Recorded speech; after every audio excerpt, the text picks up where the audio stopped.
Guten Morgen, Brasilian! Estamos aqui de volta, eu sou Flávio Morgenstern e você não é. Estamos na nova era aqui já em 2019, estamos gravando aqui no dia 4 de janeiro, ou seja, já começou a nova era há 3 dias. Temos 3 dias de ditadura no Brasil, temos 3 dias de fim de democracia. Tá tudo bem aí, Felipe? Tudo bem. Você já foi torturado? Já algumas vezes, mas não pelo governo. Ah, não. O DOPS já passou, quer dizer, já te mandaram pro DOPS, assim, a polícia militar chega... Não, eu tenho tomado cuidado andando na rua aí pra... Você anda na rua, cuidado com a polícia, óbvio, sempre, né? Sim. Andado com a polícia. A gente devia ter começado com Titãs, né? Aquela polícia para quem precisa, porque agora chegou... A gente já começou um episódio com Veraneio Vascaíno e pior que você tava aqui, né? Tava. Ó a bizarrice, né? Então, tá. Gente, estamos aqui então na nova era. Estou aqui com meu amigo Felipe Trielli, produtor desse podcast, uma pessoa que ficou famosa recentemente, né, Felipe? Agora você é famoso também. Aparecendo o Nando Moura. Você aparecendo o Nando Moura, ó. De... Grande abraço pro Nando Moura. Peraí, antes de começar o episódio, antes de a gente falar qualquer coisa, eu preciso falar uma coisa que eu não tive coragem de falar na cara do Nando Moura, então eu vou falar aqui. Eu não tive coragem de falar na cara dele. Todo mundo fala que o Nando Moura é anão, né? Ele tem apelido de anão entre os haters dele. Aí, tipo, na hora que apareceu o Nando Moura, primeiro lugar, ele não tava com Fernando no crachá. Eu falei, não é o Nando Moura. Segundo lugar, o cara tem 1,70m e alguma coisa. Eu falei, pô, é alto demais pra ser o Nando Moura. Eu fiquei 5 horas olhando e falei assim, mas é a cara do Nando Moura, mas não pode ser o Nando Moura, mas tá aqui, então tem que ser o Nando Moura. Eu olhava, mas cadê o Fernando ali? Sabe?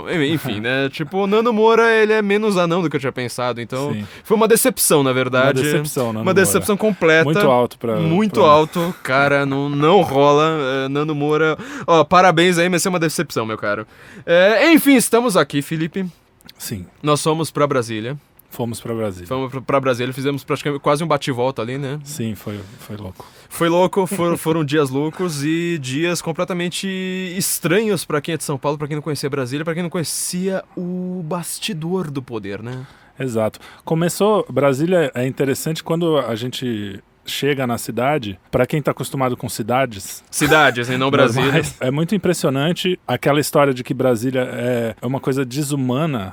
É um negócio muito, muito claro, eu fiquei um dia lá, talvez em outras partes da cidade seja diferente. Mas Brasília é aquilo ali, cara. Mas eu senti uma coisa assim, parecia Vinhedo, sabe? Que só tem os condomínios fechados, assim, você vê só aquele mato bem ralo, uma árvore aqui, outra ali, não tem árvores, Não tem calçada, né? Porque assim, quando você tá nas grandes avenidas, o que acontece é que você vê um monte de mato, aí um prédio gigante, um monte de mato, um prédio gigante, um monte de mato e assim por diante.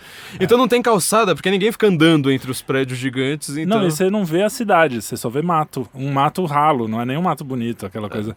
Mas Cerrado é assim mesmo. Isso aí não é culpa do Niemeyer. Não, tudo bem, mas é isso, você não vê nada, cara. O taxista na volta tava falando, não, aqui é o zoológico. Eu falei, pô, o zoológico aonde? Só tem mato. Mas o resto é culpa do Niemeyer, eu quero deixar bem claro, porque a gente começar um episódio sobre Brasília falando não é culpa do Niemeyer deixar muita sacanagem. O resto é culpa do Niemeyer, sim, gente. Parece assim, que tem um ponto em Brasília que é um lugar bonito que você vê, que é bem no meio da Praça dos Três Poderes, que você vê aquelas esculturas, que não são prédios, né, porque é mais bonito de ver do que entrar, e que ao vivo também não são tudo isso, eu fiquei um pouco decepcionado, na foto é bem mais bonito. Mas é impressionante que é um lugar bonito, assim, um lugar que você vê que é onde estão todas as fotos. E depois o resto, enfim, não conheci, como eu falei, eu não conhecia a cidade inteira, mas foi assustador, porque as pessoas falavam isso pra mim, eu falava, não, o pessoal exagera e tal. Mas é muito frio, é impressionante como tem uma coisa mesmo de Coreia do Norte, assim, né? Até o Paulo AP, que ele também foi fazer a cobertura com a gente lá no Planalto, né? Ele foi um dia antes, ele tava tirando foto, assim, da cidade, e você repara uma coisa inicial, que a arquitetura norte-coreana, a gente sempre tira sarro, né? Tipo, são grandes construções com ninguém morando, né? Tem as famosas cidades fantasmas da Coreia do Norte, as construções de concreto armado e não tem ninguém morando. Mas Brasília, a única diferença é que tem ali algumas pessoas morando, porque de resto... Você não vê gente, né? Você não vê gente, você anda pela cidade o tempo todo e você não vê gente, cara. Agora, por outro lado, as pessoas que a gente encontrou de lá são incríveis, né? São incríveis. Muito gente fina... O povo brasiliense, os como é que chama? Candangos. O Scandão é quem construiu, né? Mas a gente pode falar. Mas é gente também é. Um pessoal muito legal. O pessoal do staff do Palácio do Planalto, os garçons e essas coisas, é um pessoal muito receptivo, assim. Sim. As pessoas, eu achei muito interessante isso. É um povo muito bacana. Pois é, gente. Isso são nossas impressões de Brasília. Nós vamos fazer a cobertura da posse do Jair Bolsonaro, da nova era, da ditadura de 1964, certo? A grande revolução de 1964 que nos salvou de transformar o Brasil em Cuba, e no final das contas eles transformaram o Brasil em Cuba de tudo quanto é jeito. Bela merda, né? Mas enfim. A gente foi pra Brasília, então. Nós somos dois capiaus do mato, certo? Duas pessoas que nunca tinham visto a capital. Na verdade, eu tinha visto a capital. Eu conheci Brasília, eu fui fazer uma viagem em 97, eu era uma criança, mas eu fui pra Brasília depois, acho que 2 vezes. Acho que foram 2 vezes. Mas eu mal vi Brasília, porque assim, você dá uma volta, certo? Você dá uma volta de carro pela cidade. E é isso que é ver Brasília. Uhum. Porque Brasília você não sai do carro. Mesmo que se você sair do carro sem ar-condicionado, você morre. E o Daniel estava falando ontem comigo da política... Era a política da prudência, né, Daniel? O Dani tá lá na cabine. Que ele fala das grandes construções, como isso foi pensado mesmo, né? Para que uma manifestação pareça que tenha pouca gente. Sim. É uma cidade construída para o governo, para o Estado ser grande e as pessoas serem pequenas. Então realmente impressionante. E a gente chegou realmente lá como a gente, né? Tipo, como dois caipiras de São Paulo, que não conhecem as grandes cidades importantes. E aí é engraçado como a imprensa, não só nós, né? O pessoal que foi com a gente e tal, que era da mídia alternativa. Mídia independente, eu não sou alternativo, porque eu faço... na verdade, eu faço trabalho oficial que a imprensa não faz, né? Então... É verdade, isso é verdade.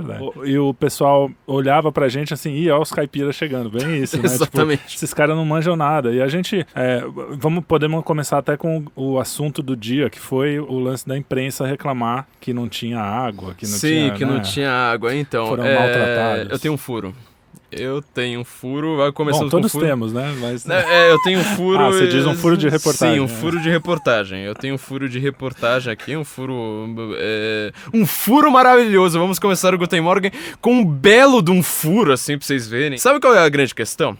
Eu fiz um vídeo lá.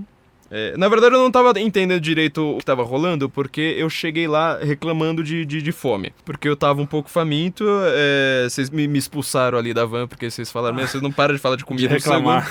Não, e é interessante que você estava reclamando justamente porque a gente sabia que não ia ter comida. A gente sabia, foi avisado. Falaram, não vai ter comida. Pra gente levar em sacos plásticos transparentes, pra segurança, tinha tudo isso.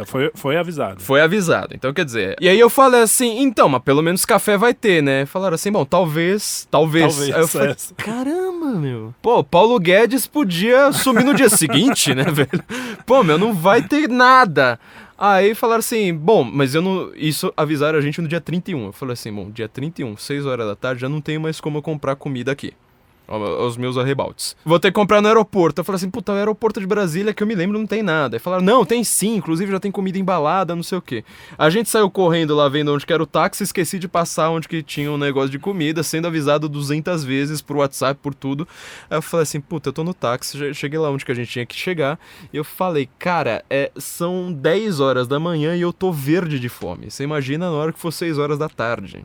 Eu vou estar verde, sei lá, vou estar desmaiado. Aí, bom, enfim, umas pessoas começaram a fazer piadinha no Twitter, tipo Osmar, né? Fala assim, não, tem café e tem água. Tem água e tem café. Eu falei assim, tem água e tem pouco café. Basicamente, o papo era o seguinte, que não tinha água, que era pra matar os jornalistas de sede, aí ninguém faria cobertura. Não tinha café, que era pra nenhum jornalista ficar acordado, assim, eles não fariam a cobertura. E que pra você ir ao banheiro, chegava um policial lá com fuzil, o exército com fuzil, falava... Banheiro, não pode entrar no banheiro de jeito nenhum. Eu falei, cara, não. A gente não tava vendo isso. E a gente tava junto com a empresa. Não é que a gente tava num lugar separado, né?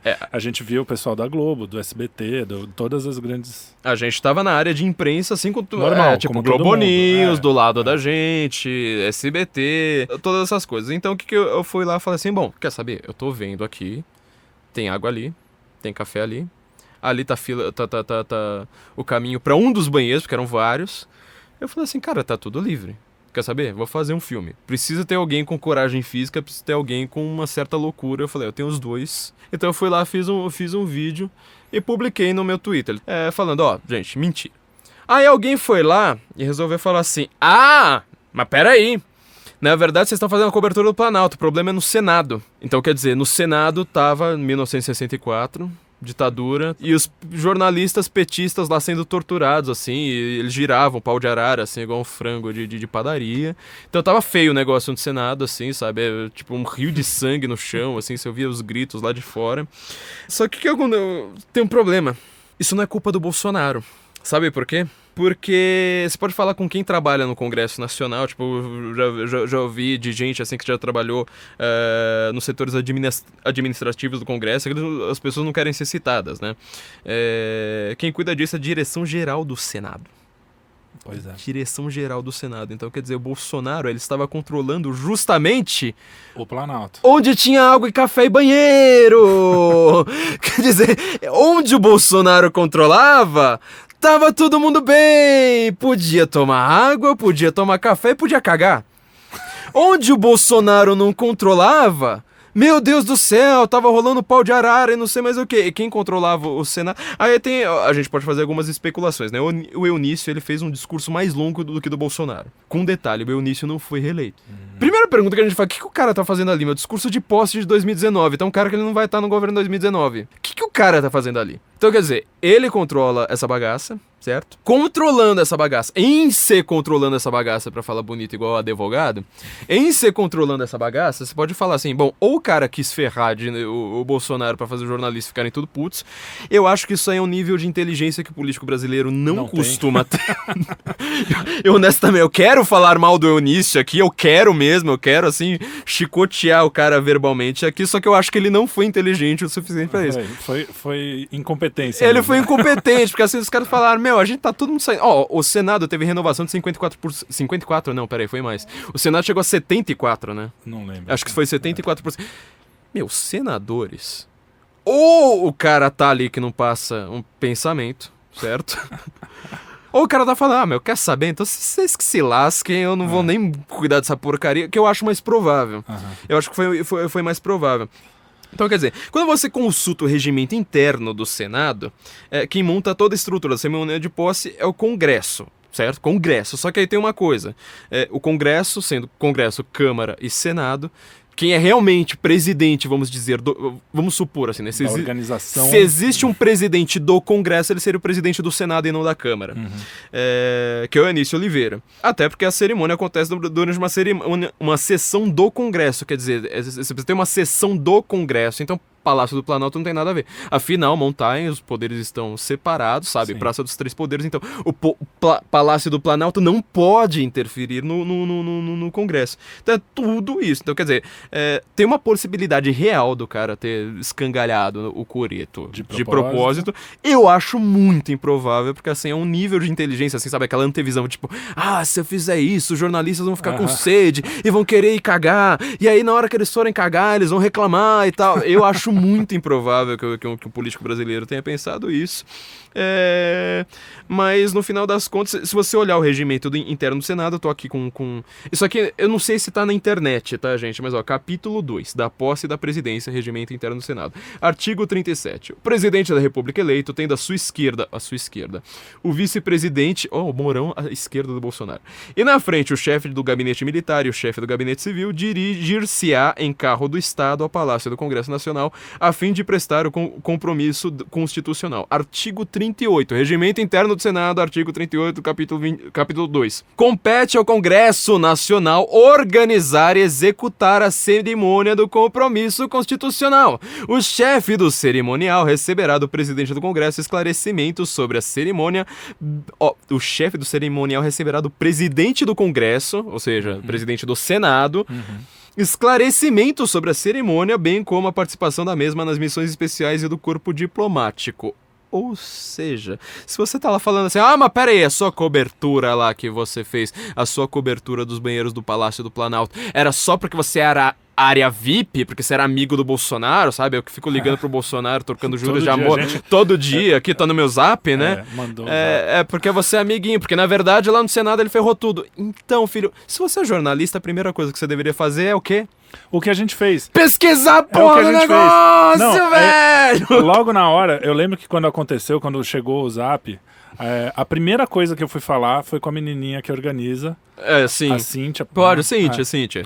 A moça que organizou, que estava ciceroneando a gente, vamos dizer, e fui perguntar para ela, estão falando isso, eu tô vendo aqui que tá tudo normal. Ela falou, não, mas devem estar falando lá do Palácio do Congresso. Do Congresso. E no Congresso não é a gente que organiza. Então, só essa pergunta já me deu algumas respostas que os próprios jornalistas que já convivem lá há anos, que vão a Brasília há anos, que são experientes, teoricamente, não fizeram. Gente que, inclusive, da equipe deles que devia estar lá, porque eles têm dinheiro e estrutura para ter equipe nos dois lugares. A gente não, por isso que a gente só estava no Palácio. Isso foi uma coisa que eu falei de cara, porque falaram assim, estão criticando vocês pra cima e pra baixo, porque o que acontece é o seguinte, o Palácio do Planalto, ele é amplo, e cada área ficava setorizada. Então falava assim, quem tá no primeiro andar vai ter que ficar no primeiro andar, quem tá no segundo andar vai ter que ficar no segundo andar, etc. Só que assim, tem um detalhe. Em primeiro lugar, questão de segurança, desculpa, o Lula, acho que ele não foi esfaqueado, a Dilma não foi esfaqueada, o Collor não foi esfaqueado, o Fernando Henrique não foi esfaqueado, o Sarney não deveria, mas não foi esfaqueado. O Sarney é legal porque todo mundo concorda, né? Então não tem polêmica aqui nenhuma na frase. O Sarney não foi esfaqueado. É que no caso dele só uma estaca. Uma estaca. Então, quer dizer, eu acho que assim, as normas de segurança mudaram, né? E assim, outra coisa, estão falando isso, só que assim, nós, com o nosso crachá de que a gente podia ir pros 2 andares, várias vezes pararam a gente. Eu tava andando assim, vinha cara de fardado, e aí, ó, a ditadura chegando, vinha cara fardado, não era cara de terno e gravata, cara fardado, falava, onde você tá indo? Tô indo ao banheiro, cara, preciso dar um mico. Fala assim, vai ao banheiro, só vá ao banheiro e volte. Quer dizer, o cara tá lá cuidando da segurança, falando assim, tem um cara jovem, com cara de terrorista, maloqueiro aqui. Um maloqueiro, não vejo esse cara aqui. O cara vai lá e pergunta. E o que eu faço? É uma norma de segurança. E a Chagalazzi falou isso no Twitter. Todo concurso público tem norma de segurança bem mais rígida. Não, bem mais rígida. O Coppola falou, os caras tiveram um dia de trabalho normal, como qualquer um como do Brasil. Qualquer um, porra. E é isso, a gente não estranhou justamente por... eu fui em reuniões de publicidade, porque eu trabalho com isso, muito mais vultuosas, com muito mais comida, muito mais água e tal, mas eu tava ali a trabalho, a gente ficou em pé quantas horas, a gente ficou apertado quantas horas, a gente não tinha acesso livre a vários lugares que a gente gostaria. É assim, faz parte do trabalho, a gente não achou estranho. Pra mim era a coisa mais... Talvez o anormal seja chegar lá e ter água Perrier, que nem...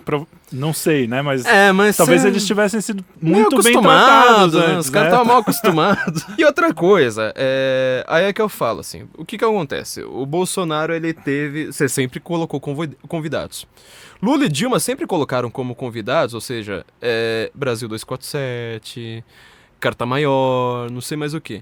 A imprensa normal, ou seja, a grande mídia, que todo mundo fala assim, não, mas a grande mídia, uma Globo, você não pode falar que a Globo é um lixo igual um Brasil 247, igual um Diário do C do Mundo. A Globo é a Globo, a Folha é tipo jornalismo profissional, respeitável.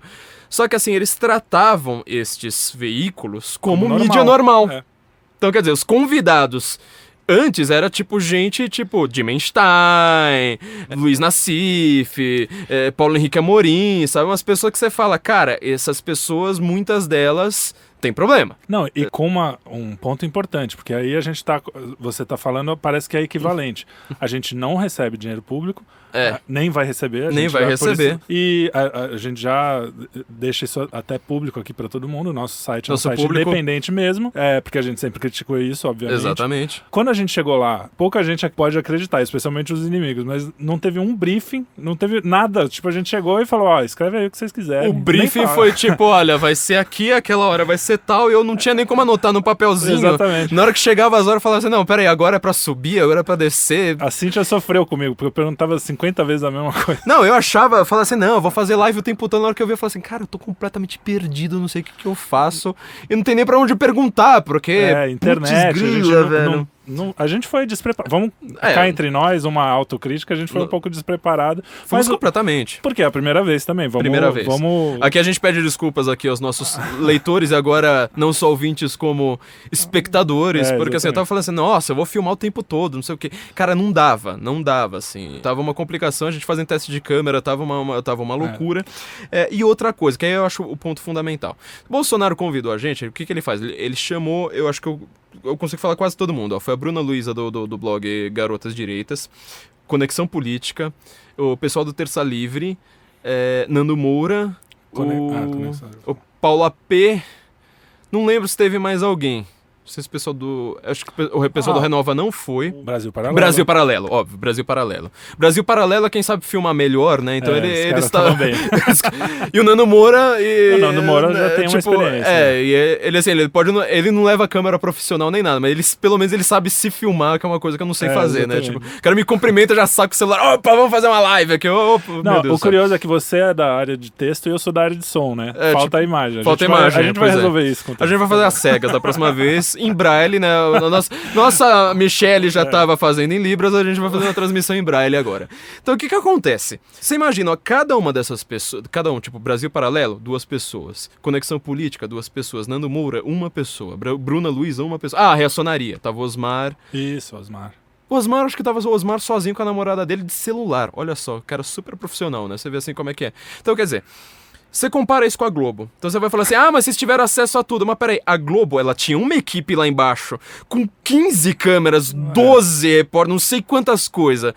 Aí no meio do caminho tinha outra equipe da Globo, outra equipe da Folha, outra equipe do... Eu olhava pro equipamento dele, eu olhava pro nosso e ficava chorando. Ele falava, pô, eu não trouxe nenhuma luzinha assim pra e todo mundo olhava pra gente falando assim, os pobres chegaram agora. Se você acha que com Lula o povo chegou ao Palácio do Planalto, é que você não viu com o Bolsonaro, porque agora chegou a pobraiada, esses equipamentos que custa R$500, aí a gente com um negócio lá, que uma estação lá que se mexe sozinha, o cacete...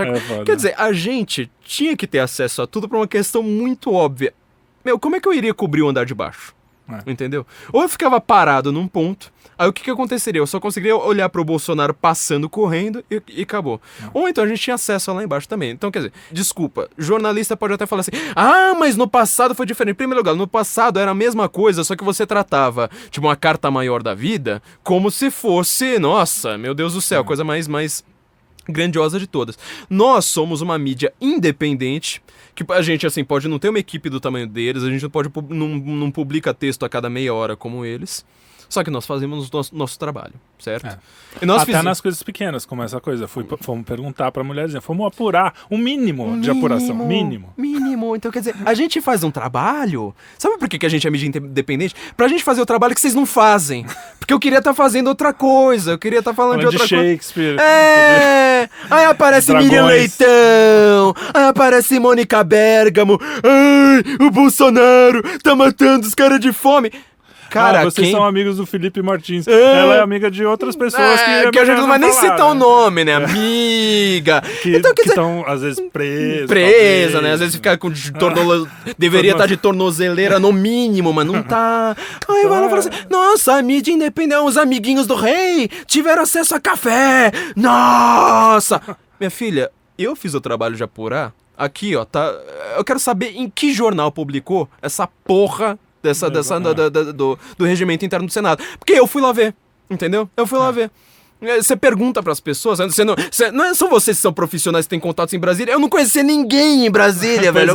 Eu conhecia o Felipe, eu não conhecia ninguém, eu não conhecia o pessoal que foi me recepcionar. Eu tenho essa porcaria. Então, quer dizer, meu trabalho de mídia independente é fazer o trabalho de vocês. Então, se vocês fizerem o trabalho de vocês, como disse o Marvel dos Anjos, né? O melhor tweet de 2019 pra mim já foi aquele negócio lá na época, se eu não me engano, que ele escreveu e falou assim: porque chamaram blogs obscuros para desmentir a grande mídia. Eu falei, então, se vocês não mentissem, a gente não precisaria desmentir, velho.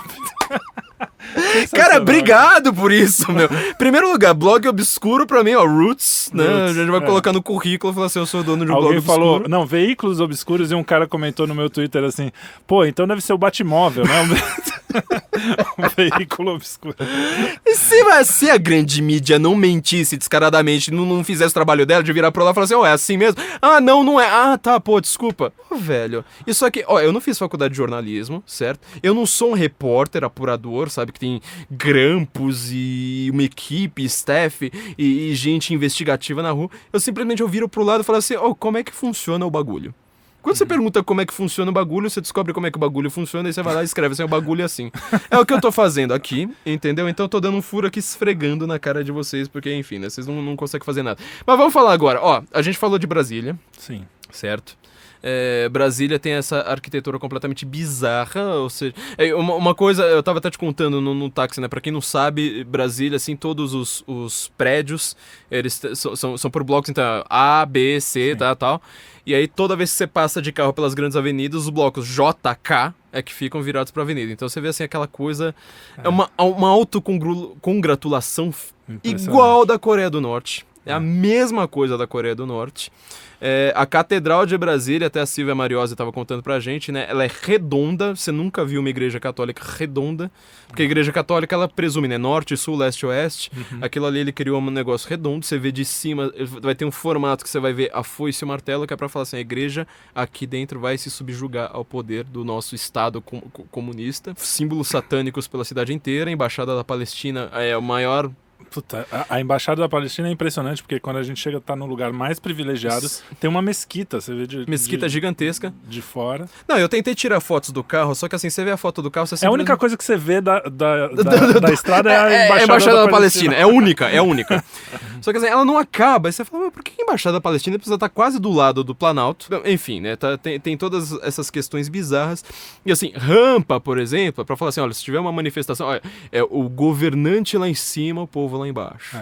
Tipo, você imagina como é que era quando a capital era no Rio de Janeiro. Uma coisa assim, tipo, do governante chegar lá... Os caras fungando no cangote. Né? Já ter ovo voando, tomate voando, o negócio lá era tenso. Então, Brasília é pra se esconder mesmo. Ela foi uma cidade feita pra você se esconder. E o poder, aí vamos falar da parte mais legal, né? Quando você entra no prédio, você fala assim, cara, eu nunca tinha visto isso aqui de dentro. Já não dá uma sensação completamente diferente? Dá. É engraçado que, primeiro, os lugares que você passa são todos meio claustrofóbicos. Apesar, é tudo grande, mas você se sente apertado. A escada do térreo pro primeiro andar é menor que a escada de um apartamentinho antigo que tinha aqui, que eu morava, que não passava sofá, sabe, essas coisas. Tinha escada lá que não dava pra andar de dois, né? Exatamente. Você fala, cara, olha o tamanho desse prédio, velho. Uma coisa, por exemplo, os caras construíram tudo planejado. E na época já tinha fotografia. A fotografia tinha muito menos recursos do que hoje em dia. E, cara, o cara sobe a rampa, quando ele tá lá fora é uma luz maravilhosa, incrível, lindo. Quando o cara imediatamente entra no palácio, é uma puta escuridão, fica tudo só silhueta, se você não tiver um puta de um flash, uma puta de uma lente. Então, assim, os caras não pensaram em coisas, não são para as pessoas, né? Não são nem para eles mesmo, como propaganda, vamos dizer assim. É muito engraçado, porque parece que o cara só pensa no abstrato, ele não pensa no real, na vida real. Ou pensa e quer foder com tudo. Sabe o que me lembra? Eu, quando era pequeno, era viciado em Egito, assim, até hoje, assim, pego tudo do Egito pra ler, e uma vez eu vi, assim, a explicação mais óbvia do mundo, que todo mundo falava assim, mas por que os prédios egípcios eram tão grandes? Grécia também era a mesma coisa, por que os prédios eram tão gigantes? Porque você vê, assim, uma coluna de, tipo, 40 metros. Eu falei, mas pra que isso aí? Explicação óbvia, os prédios é pros deuses, não é pros humanos. Então, assim, uma pirâmide, por exemplo, é um túmulo, não é pra você entrar. É um prédio gigantesco, uma estrutura enorme, muito alta. Pra ser visto do céu, né? Pra ser visto de longe. Não é pra você chegar lá e usufruir. Tipo, você vive na sua cabana ali, quieto na sua. E Brasília, ela tem isso, né? São prédios construídos para os deuses. Você entra lá... Deus-Estado, no caso, o Deus-Estado. São prédios construídos para Leviatã. É uma coisa satânica mesmo. É uma coisa assim, tipo, olha, isso aqui é pra matar Deus mesmo. E quando você chega lá, você se sente muito pequeno mesmo. Eu ainda me senti muito menor. Mas não no sentido bom, né? Porque quando você chega no Vaticano, foi um dos poucos lugares fora do Brasil que eu fui, você se sente pequeno, mas você pela se beleza. sente bem. Você fala, pela nossa, beleza. você se sente abundado. Abundado, é isso? Abundado. Você sente Aliás, tem muita pela bunda beleza. no Vaticano. Eu já falei isso aqui pra quem fala que desse negócio de igreja. Pra quem já foi pro Vaticano, assim, em primeiro lugar, foi o lugar que você mais vê piroca na tua vida. Porque, cara, tem um lugar lá, primeiro lugar do Vaticano, eles pegam todas as esculturas gregas, né? Eles vão falar assim, esse aqui é Netuno, esse aqui... Aí você fala, eu tô no Vaticano, velho. Igreja, e os caras tão lá, tipo, olha, esse aqui é Afrodite, sei lá mais o quê. Meu, tem tudo, eles pegaram tudo. E, em segundo lugar, é uma beleza e, assim, tem muita nudez lá. O Lutero, pra quem não sabe, ele tava reclamando, falando assim, justamente a igreja católica é erótica, onde já se viu isso? Tipo, muita gente pelada. É curioso, é como você vê uma Nossa Senhora numa mesquita, né? Você vê como o cristianismo, a igreja católica é tolerante, né? Ao contrário do que diz. Exatamente.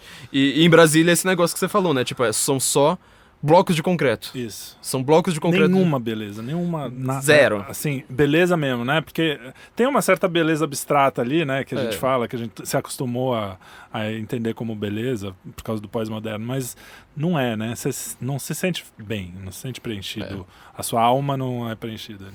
É o que o Roger Scruton fala, né? Quando ele deu uma entrevista pra Vila Nova, o pessoal lá de Campina Grande, um abraço aí pra Campina Grande, o pessoal mais sensacional que eu conheci, o pessoal mais estudioso que eu conheci no Brasil, que ele perguntaram pra ele, assim, mas o que você conhece do Brasil? Ele falou assim, alguma coisa de Heitor Villa-Lobos, praticamente nada. Aí ele fala assim, e obviamente Brasília, aquele monumento à alienação urbana. Isso aí. Assim, o que a gente... Vamos falar do poder. O poder, como diz o grande falante Sarney, né? O poder... Então, a gente viu o poder de perto. Existe um clima geral, né? Interessante, que você fala assim, nossa, essas pessoas vão decidir a nossa vida, de certa forma, né? Não, de várias formas. E a gente tem um acesso muito próximo mesmo. Claro que as autoridades é mais difícil, é mais complicado. Mas, por exemplo, lá na área de imprensa, todos eles paravam para conversar e a gente ficava quase como turista, em vez de aproveitar o que eles estavam falando, a gente falava, nossa, que legal, os caras estão aqui. Mas gente que você, às vezes, fala muito mal, odeia, né, no sentido político da coisa, e todo mundo lá, conversando, dialogando, é uma coisa até interessante, né, porque é ver a coisa acontecendo, as pessoas que brigam politicamente, mas que convivem civilizadamente, que é isso que a gente espera, né? Sim. A gente não quer que as pessoas umas matem as outras ou não deixem elas falar. Então... Isso porque a gente estava no Palácio do Planalto, né? A gente não foi no Congresso. No Congresso. Exato, que deve ser mais ainda, né? Muito pior, sensação. Né? E é curioso, assim, eu senti muito outsider, né? Os ministros outsiders, gente que não está muito acostumado com isso, inclusive nós. Era onde nós queríamos chegar. E é engraçado que quem já está acostumado, às vezes nem é político, gente do dia a dia lá, repórteres e tal, às vezes olhando meio assim, pô, o que esses caras estão fazendo aqui? Vão começar, né? A gente e uma não menção sabe nem... honrosa, o nosso amigo Cláudio Dantas, que veio conversar com a gente, nos abordou, inclusive. Nos abordou. E foi, cara, de uma simpatia, conversamos... Acho que mais de meia hora, né? Meia hora ali, e foi muito legal, porque foi muito franco, muito... O Cláudio Dantas, ele me surpreendeu bastante, porque assim, obviamente, o antagonista, foi o que eu falei pros caras, os caras são 4 caras, eles passaram o Estadão em acesso, então quer dizer, você fazer uma coisa dessas, 4 negros, meu... Eu vejo assim, quem faz o trabalho de verdade, geralmente, assim, é gente, sabe, bastante humilde, que vai lá e fala assim, olha, pra eu fazer um trabalho desse, ou seja, pra eu passar o Estadão, imagina o tamanho do Estadão, cara. Quantas pessoas trabalham, o dinheiro que o Estadão move por mês, entendeu? Pra você passar aquele negócio, fala assim, eu tenho mais acesso que você, desculpa aí, com 4 caras, é um negócio brutal, né? O antagonista, assim, pode ter gente aí que reclama de qualquer coisa do antagonista, mas assim, eles fizeram um trabalho brutal no Brasil, o Brasil melhorou bastante com o antagonista, o jornalismo brasileiro. O que o Cláudio Dantas faz de diferente? Uma das coisas, houve a mídia independente. Sim. Ela fala assim, peraí, o meu trabalho não é acordar, ler Folha, Estado e falar, nossa, olha como eu tô bem informado, né? Nossa, que pegar gênio uma que outra eu sou. fonte ali e pronto. Que pessoa inteligente, né? Porque assim, jornalista brasileiro, o Olavo tem a melhor definição do correspondente internacional que eu já vi na vida, porque assim, quase todos que eu conheço são assim. Acho que tem umas 2 exceções, 3 exceções no máximo que eu conheço. Que é o cara que acorda 3 horas da tarde, lê o editorial do New York Times, vai lá, traduz e fala: New York Times disse tal coisa. Fala, Isso. uau! Como você tá manjando, né? Porque assim, quando você vai ver os jornalistas da Globo, por exemplo, que eles falam, né? Eles eles vão falar assim: o New York Times acabou de dizer tal coisa. Meu, nunca é a página 3. É a página 2. Sempre. Você fala, cara, eles leem o editorial e ficam lá, tipo, fumando maconha o resto do dia. Não, é curioso isso. Eu até falei do Andrew Klavan. Quando você vai para outras fontes americanas, eu falei recentemente quando eu escrevi no Facebook, o Klavan é um cara que critica o New York Times como a gente critica os grandes... Folha, Globo e tal. Aqui. E você vê que é a mesma coisa, porque antigamente eu mesmo tinha uma visão, não, o New York Times falou, tá escrito em pedra, né? E não é por aí, cara. É as salsichas, aquela história como são feitas as salsichas. E a gente viu um pouco isso, né? Porque se a gente não tivesse lá, a gente ia achar mesmo que tava sem água, sem café, sem banheiro, né? Eu teria acreditado, porque assim, isso aí foi uma coisa assim, bem... É importante, aliás, a gente se aprofundar um pouco disso. Porque assim, você... Tipo, olha, se não tivesse essa cobertura da mídia independente, você imagina o que teria acontecido. Quer dizer, você estaria até agora dizendo, olha, a direita está torturando repórteres. Sim. Tudo bem, eu vi que não foi nenhum jornalista que disse isso, mas assim, gente retweetando jornalista falou assim, estão torturando. Falava essa palavra. Eu falei assim, cara, se tortura você ficar sem água, café e banheiro por 2 horas, cara, a FUVEST foi... Você não faz ideia. Tortura. Pois é, porque... Enem, né? Que eles inventaram. Exatamente, porque assim, cara, o negócio é muito pesado, assim. Né? Eles falam umas besteiras, assim, que não faz... E agora tem contraponto, não tem jeito, cara. E aí, falando um pouco do poder de novo, voltando para o nosso foco, que a gente sempre desvia... Fazer programa com você, meu Deus do céu. É interessante porque você vê caras como o próprio Felipe Moura Brasil, o Felipe Martins, gente que há 5 anos a gente conversava, era gente que nem a gente, assim, que tava aqui, um cidadão puto com as coisas que estavam acontecendo, inclusive com a falta de liberdade, né? Porque, por incrível que pareça, o meu maior valor, assim, é a liberdade. Eu votei no Bolsonaro por isso, apesar da imprensa, da grande e velha mídia, como você gosta de falar, falaram que ele é um perigo para a liberdade. Ele, na verdade, é o contrário disso. Inclusive, você pode ver os caras reclamando dele ali, a imprensa estava toda ali, só não tinha a mordomia que tinha antes, como nós também não tivemos. Então não é que mudou de mãos. Tem mais gente ali falando, inclusive nós. Né? Inclusive eu vou falar uma coisa que essa foi em off, mas eu vou falar mesmo assim. Foi uma coisa que me impressionou bastante, porque assim, nós fomos entrevistar o Eduardo Bolsonaro, né, no dia seguinte. Já deve estar no ar na hora que for publicar, ou então vai estar no ar logo, né? O Eduardo Bolsonaro já divulgou, então não tem muita surpresa pra muita gente. Mas antes da entrevista a gente tava lá conversando e eu falei assim, olha, eu não quero favores do governo, não quero dinheiro do governo, não quero nada do governo.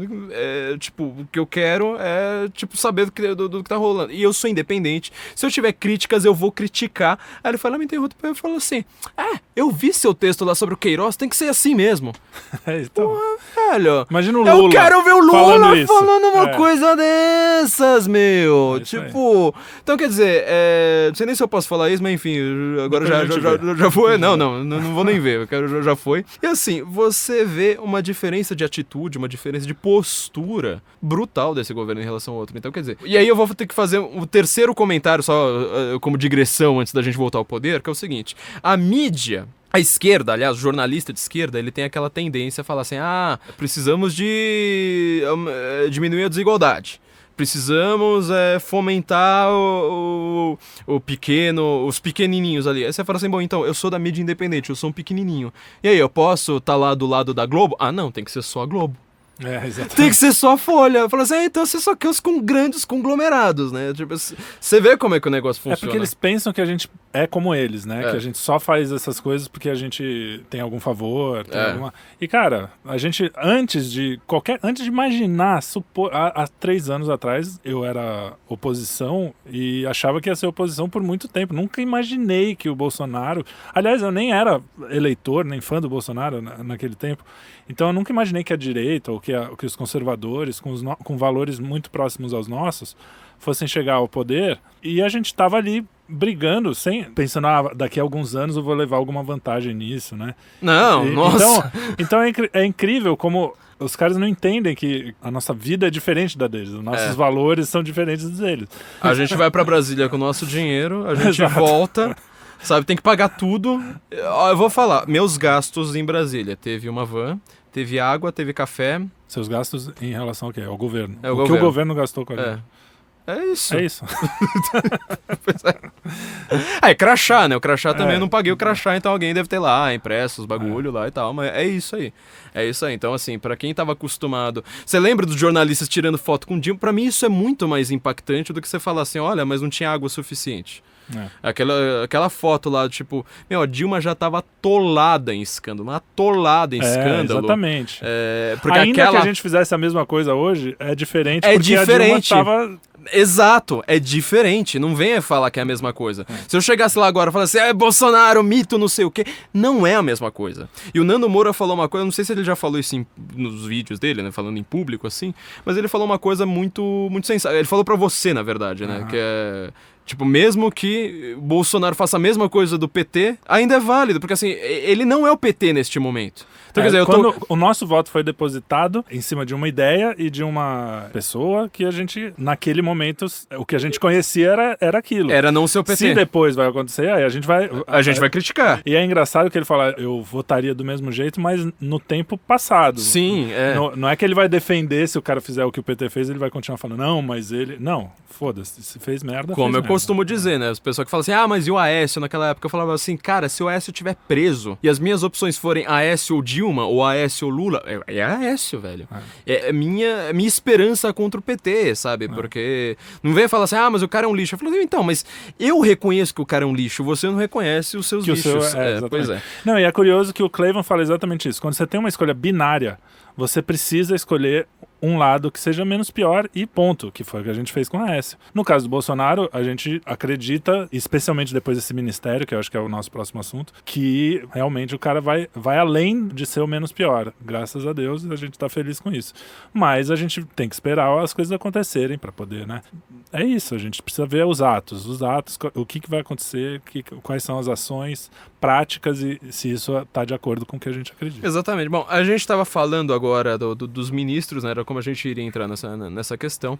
Nós conversamos com poucos ministros ali, foi muito bate-papo, assim, de conversa de corredor, assim, tipo, olá, tudo bem? E sair de perto. Mesmo porque, assim, os caras estavam numa correria desgraçada, né? A gente estava vendo com os assessores deles, os caras estavam até meio falando, meu Deus do céu, daqui a pouco eu vou ter que sentar o braço aqui em alguém. Violência no governo! Pois é, né?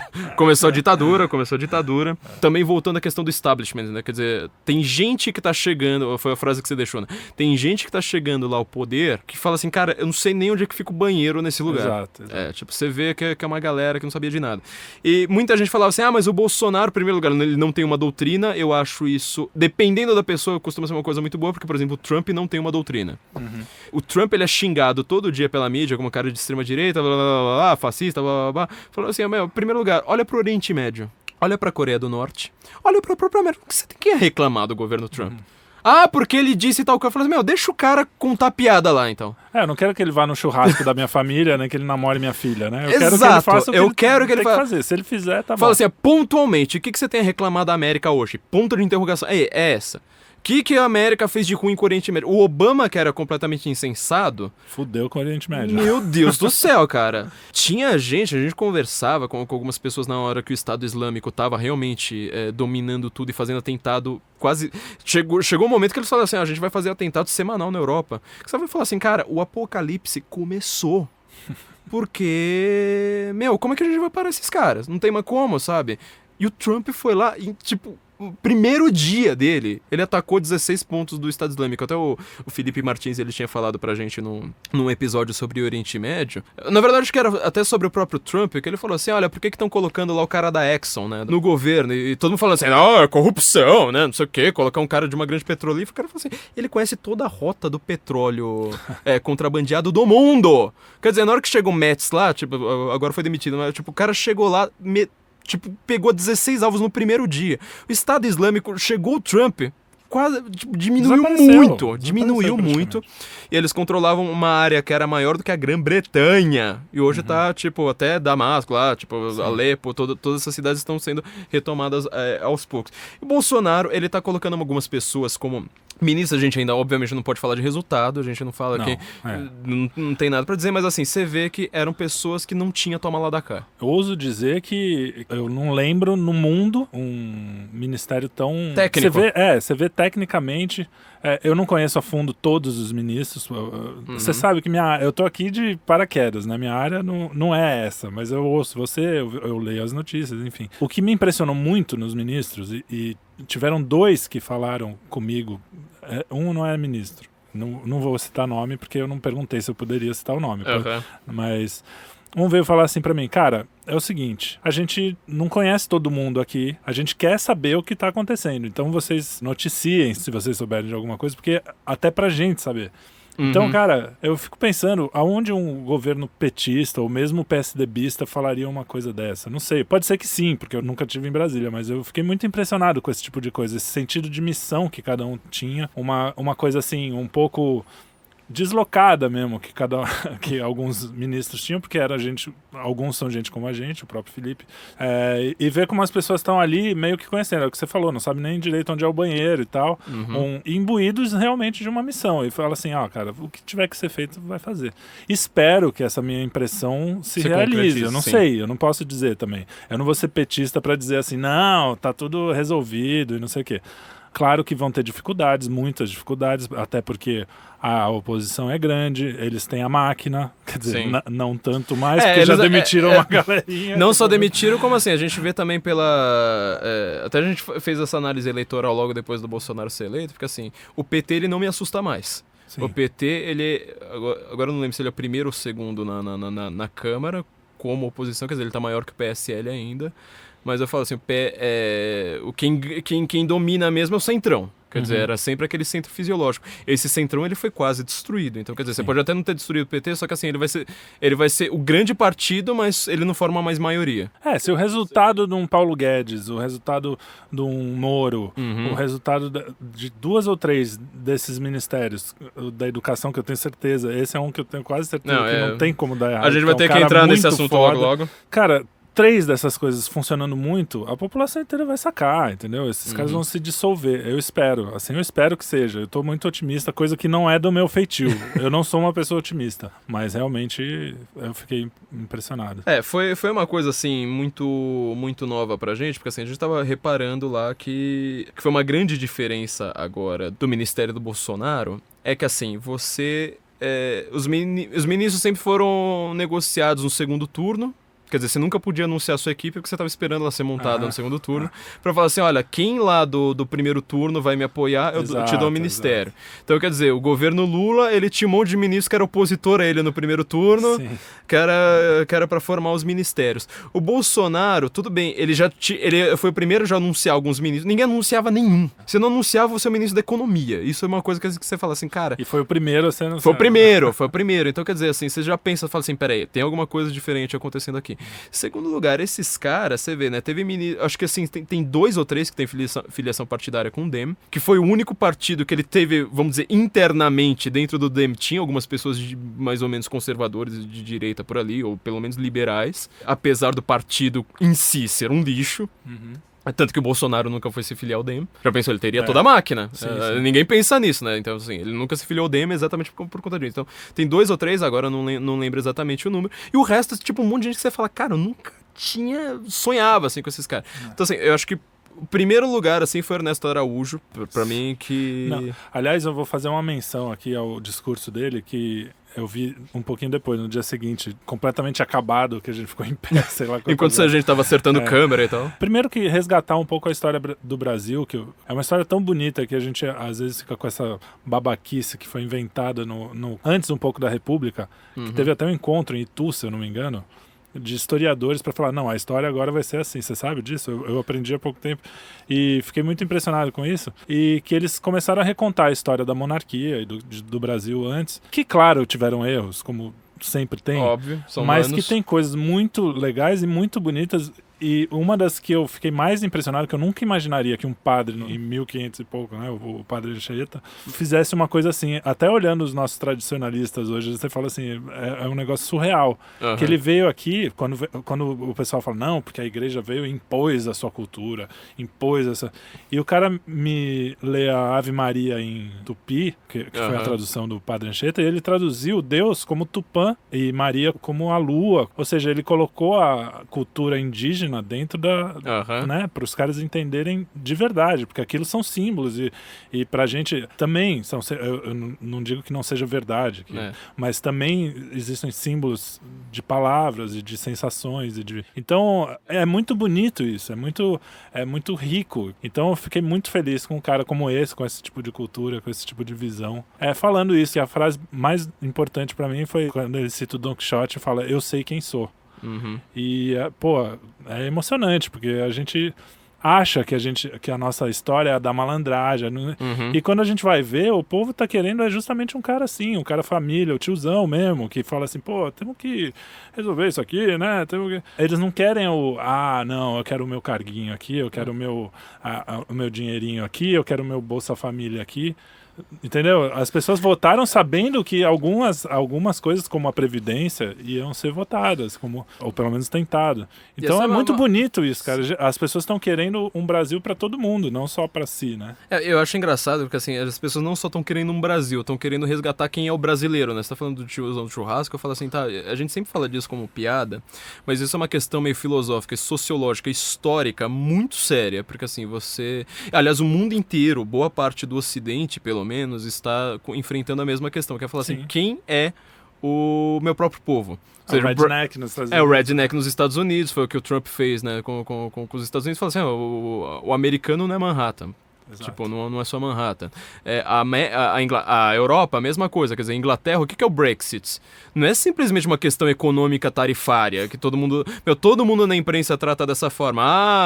Os empregos, não sei mais o que. Fala assim, o que é a Inglaterra? A Inglaterra é um país que vai ser islamizado em questão de 20 anos? Ou é um país que ele é famoso pelo seu pontualismo, que hoje não tem mais, sabe? Então, por algumas tradições que estão se perdendo, por ser extremamente educado, por ser seguro. É isso que está se perdendo ali na Inglaterra, que o Brexit tá colocando. E o Brasil, ele pode não ter colocado essa questão de uma maneira explícita, mas você está falando do Ernesto Araújo, é muito interessante que ele fale isso, e esse seu exemplo do tiozão do churrasco, ele é muito interessante. Por quê?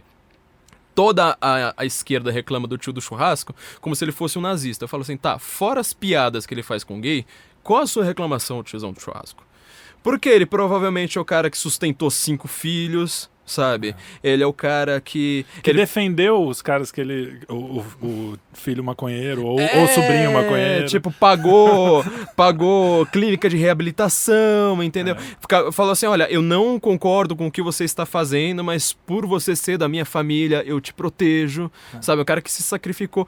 Mas meu tio, ele não leu Dostoiévski. Então, provavelmente porque ele estava tendo um trabalho, eu quero pra você ler, pra você ter uma capacidade de ler. Então, assim, esse brasileiro, de fato, ele está sendo resgatado, e o Ernesto Araújo ele está com a clara consciência disso. Ele escreveu um artigo para New Criterion, do Roger Kimball, que eu acho que é a maior revista intelectual do mundo de hoje. É um artigo bem curtinho, mas ele começa falando uma coisa que eu achei muito interessante. Ele coloca a citação de alguém da Globo News, agora eu preciso lembrar quem é da Globo News, mas ele não cita, ele só fala assim, isso aqui foi um comentarista político brasileiro, ele não cita o nome. A frase era o seguinte: ele, ou seja, Bolsonaro, né? Ele fala muito em Deus, isso me preocupa. Ele falou assim. Então você vê assim, a esquerda, a preocupação da esquerda, do jornalismo, do establishment, da grande mídia, da universidade, da Folha de São Paulo, da academia, das celebridades, de artista no Twitter. Qual é a preocupação deles? Fala assim, nossa, o Bolsonaro tá preocupado com um cara que fala, existe certo e errado. E sabe quem falava muito em Deus também? Gandhi. Martin Luther King. Pois é, né? Todos esses ídolos, né, desse pessoal, a diferença é do cara transformar isso numa teocracia, que é o caso dos islâmicos, na verdade. Que eles defendem. Nenhum país cristão virou uma teocracia. Agora, o cara vai defender alguns costumes, alguma moral, alguma coisa, que é o que o povo quer mesmo. Exatamente. Tanto é que ele foi eleito acachapantemente. Exatamente. Então, assim, quando a gente olha pra um cara como Ernesto Araújo falando isso... aliás, você tava falando de Martin Luther King, né? Teve uma jornalista do Intercept que uma vez ela ela falou assim, né, o Marco Feliciano, citou o Martin Luther King. Aí ela falou assim, nossa, Martin Luther King deve estar se revirando no túmulo. Eu fui lá e dei um RT comentando, falei assim, por quê? O Martin Luther King era pastor batista, era contra o aborto, era contra o casamento gay, foi o que deixou o Feliciano famoso, era pró-armas, inclusive o grande mote da vida dele, que deixou ele famoso, porque todo mundo acha que assim, Martin Luther King era um cara que tava lá, quietinho na canto dele, John Lennon, e de repente fez um discurso. Não, ele tinha uma política declarada que era armar os negros. Exato. Armar os negros. Por isso que ele ficou famoso e por isso que ele foi fazer aquele discurso. Então eu falei assim, então, o cara é a favor de tudo que o Marco Feliciano defende. Mas assim, o Martin Luther King vira aquele símbolo, tipo, ele é bonito, belo e bom, então eu que sou de esquerda sou bonito, belo e bom, então o Martin Luther King certamente é de esquerda. Você mal sabe que o cara já foi lá na convenção do Partido Republicano discursar. E votava em republicano, porque republicano que era a favor de acabar era a favor de armas e de acabar com o Ku Klux Klan, que era um braço do Partido Democrata. Então, enfim. Bom, o Ernesto Araújo, ele tá sendo nossa primeira grande esperança, porque assim, eu conversei com algumas pessoas que são da área de diplomacia, e o comentário geral é o seguinte: você nunca viu no mundo, assim, ou seja, você vai em grandes organismos internacionais, ONU, Organização de Comércio das Américas, sei lá, OTAN, qualquer uma dessas coisas, você vai lá e fala assim, você nunca ouviu todo mundo falando de Brasil. O Brasil, ele era um país periférico. Eu sempre falo que ele é periférico até geograficamente. Quer dizer, o único país grande com o qual a gente faz alguma fronteira é a Argentina. Sabe? Não adianta você ser vizinho da Bolívia, entendeu? Do Suriname. Ele é periférico até geograficamente. As grandes questões do mundo estão acontecendo a muitos quilômetros de distância, não chegam perto, assim. E agora tá todo mundo falando assim, pera aí, Brasil é a bola da vez. Sim. Então, quer dizer, isso afeta a economia, já pra gente falar do Paulo Guedes, né? Vai ter muito investimento aqui, provavelmente. E segundo lugar, você ser importante geopoliticamente não significa militarmente, não. Nossas forças armadas ainda a gente não tem, sei lá, uma capacidade de entrar, de ajudar numa guerra, eu acho. Eu acho que isso aí é muito... Bom, isso aí o pessoal... Talvez até tenha. Talvez até tenha, né? Tem que perguntar pros militares, mas assim, nós vamos ter uma influência muito grande. Quer dizer, o Brasil, por exemplo, ele nunca se impôs. Quer dizer, o Lula ele tentava, só que ele dava aquele voo de galinha que era pra todo mundo dar risada, né? Tipo, nossa, eu vou pro Conselho de Segurança da ONU. Tá, mas por quê? Porque você acordou e vai falar assim, nossa, eu sou Lula. Então agora a gente tem uma política clara que é falar assim, olha, nós vamos nos alinhar a quem é amigo nosso por questões de liberdade. A grande definição é essa. Por isso que eu votei, é o que eu falei, a liberdade é o ponto máximo. Então você vê assim, o Brasil está se aliando a Israel, que é o país, assim, o único país que a esquerda critica a existência no mundo, quer dizer, a esquerda que sempre que é o único livre da região. Que é o único livre da região. É o único que os palestinos têm poder, inclusive tem palestino muçulmano na Suprema Corte de Israel, mas eu não vi nenhum judeu israelense na Suprema Corte da Palestina, né, por algum mistério, não sei porquê. E se aliando com a Hungria, se aliando com alguns desses países que eles são chamados de populistas hoje, né, eu acho que esse termo é muito complicado, Itália, né, o Salvini, aliás, só não veio porque ele também tinha compromissos. Então a gente está se aliando com um país de liberdade, isso já vai dar uma diferença brutal. Temos o Paulo Guedes, óbvio. Então, o Paulo Guedes eu acho que já se falou tudo que podia, né, falar, tipo, mas eu queria destacar, até coloquei no Facebook também, as pessoas talvez não tenham entendido direito. Você é médico. Que, às vezes, eu sou artista, né, essas coisas. Ele falou, eu tava vendo ontem, e na hora que ele falou, eu falei, sabe aquela palavra que você reconhece? Bom, você sabe, você trabalha com isso. Ele falou, eu quero construir uma economia, um Estado eficiente e fraterno. E a palavra fraterno não tá lá à toa. Tem um significado muito maior do que essa coisa que a gente até que existe mesmo, que é de irmandade, de cristianismo. Sim. E tal. Que eu fiz um curso de líderes, chama curso de líderes, e que tinha algumas aulas de eu gostei desse curso de líderes. Foi muito legal. Tinha aula de filosofia, sociologia, eu não lembro exatamente em qual aula. E aí, uma das coisas que eles explicam é esse conceito de economia e de sociologia fraterna, que vai além da palavra que a gente entende, que é justamente a economia e as coisas irem para as comunidades e não vir de um poder central. E ele falou o tempo todo de distribuir o dinheiro não sair do governo central e tal. E quando ele fala fraterno, ele está colocando uma coisa muito maior do que aparentemente a palavra quer dizer. Que é justamente como na América, que você olha o outro como uma pessoa economicamente, socialmente, sua parceira, vamos dizer assim. E deixa isso muito mais perto de você. A economia fica muito mais perto de você, a sociologia fica tudo muito mais perto. Os próprios políticos, de centralizar isso. Então eu achei muito legal essa palavra tá ali. Eu não sei se eu soube explicar direito, porque, enfim, eu não sou Eu teórico. vou te completar, então, assim, para os liberaizinhos, sobretudo libertário, que é uma raça que deveria ter sido fuzilada. O mercado regula, exatamente. Pois é, porque assim, quando o Paulo Guedes fala uma coisa dessa, vai falar assim, tá vendo? O cara vai querer distribuir renda. Quer apostar quanto que daqui a pouco aquele site Mercado Popular lá, que só tem retardado, vai falar uma coisa dessas. Mas assim, é justamente o contrário, porque assim, o Paulo Cogos, vou citar aqui Paulo Cogos, grande Paulo Cogos, ele não é tão grande assim, mas o Paulo Cogos, ele é menor que o Nando Moura. Ele é menor que o Nando Moura. Deixar bem claro isso aqui. Paulo Cogos, ele concorda comigo, que eu já vi ele escrevendo isso, que a grande questão é o seguinte, economicamente falando, obviamente a gente gosta de livre mercado, e economicamente falando, se o Estado não existir, ou seja, um anarcocapitalismo seria até uma coisa interessante. Agora acontece o seguinte, algumas questões que hoje, sobretudo no mundo de hoje, vocês leem o livro O Estado Tecnocrático, que por sinal é de um brasileiro, o português acho que é de um brasileiro, que ele explica isso aí muito bem. O que acontece? Você tem grandes conglomerados econômicos que eles atuam como Estado.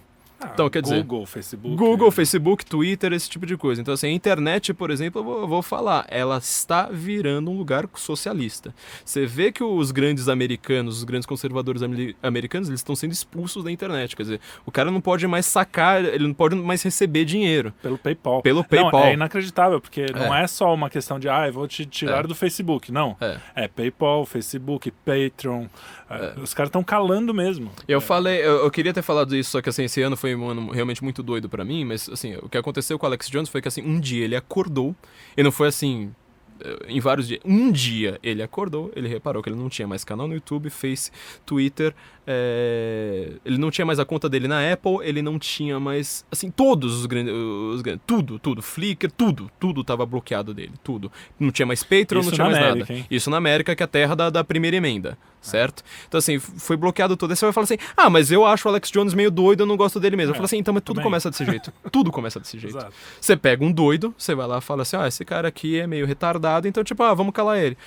Quem virou agora o doido? O segundo da lista. Daqui a pouco você é o terceiro, daqui a pouco você vai ver. Tipo, o cara mais radical do país é você. É o cara que fala que menino é menino e menina é menina. Pronto, virou não, até radical. Daqui a pouco menos do que isso, entendeu? Quer dizer, o que acontece numa revolução socialista é que daqui a pouco o Trotsky ele tá sendo chamado de fascista. Sim. Entendeu? Aliás, esse termo fascista, ele pegou esse termo de você falar extrema-direita. Extrema-direita foi uma coisa que nunca existiu. Nunca ninguém falou, eu sou de extrema-direita. Não existe isso.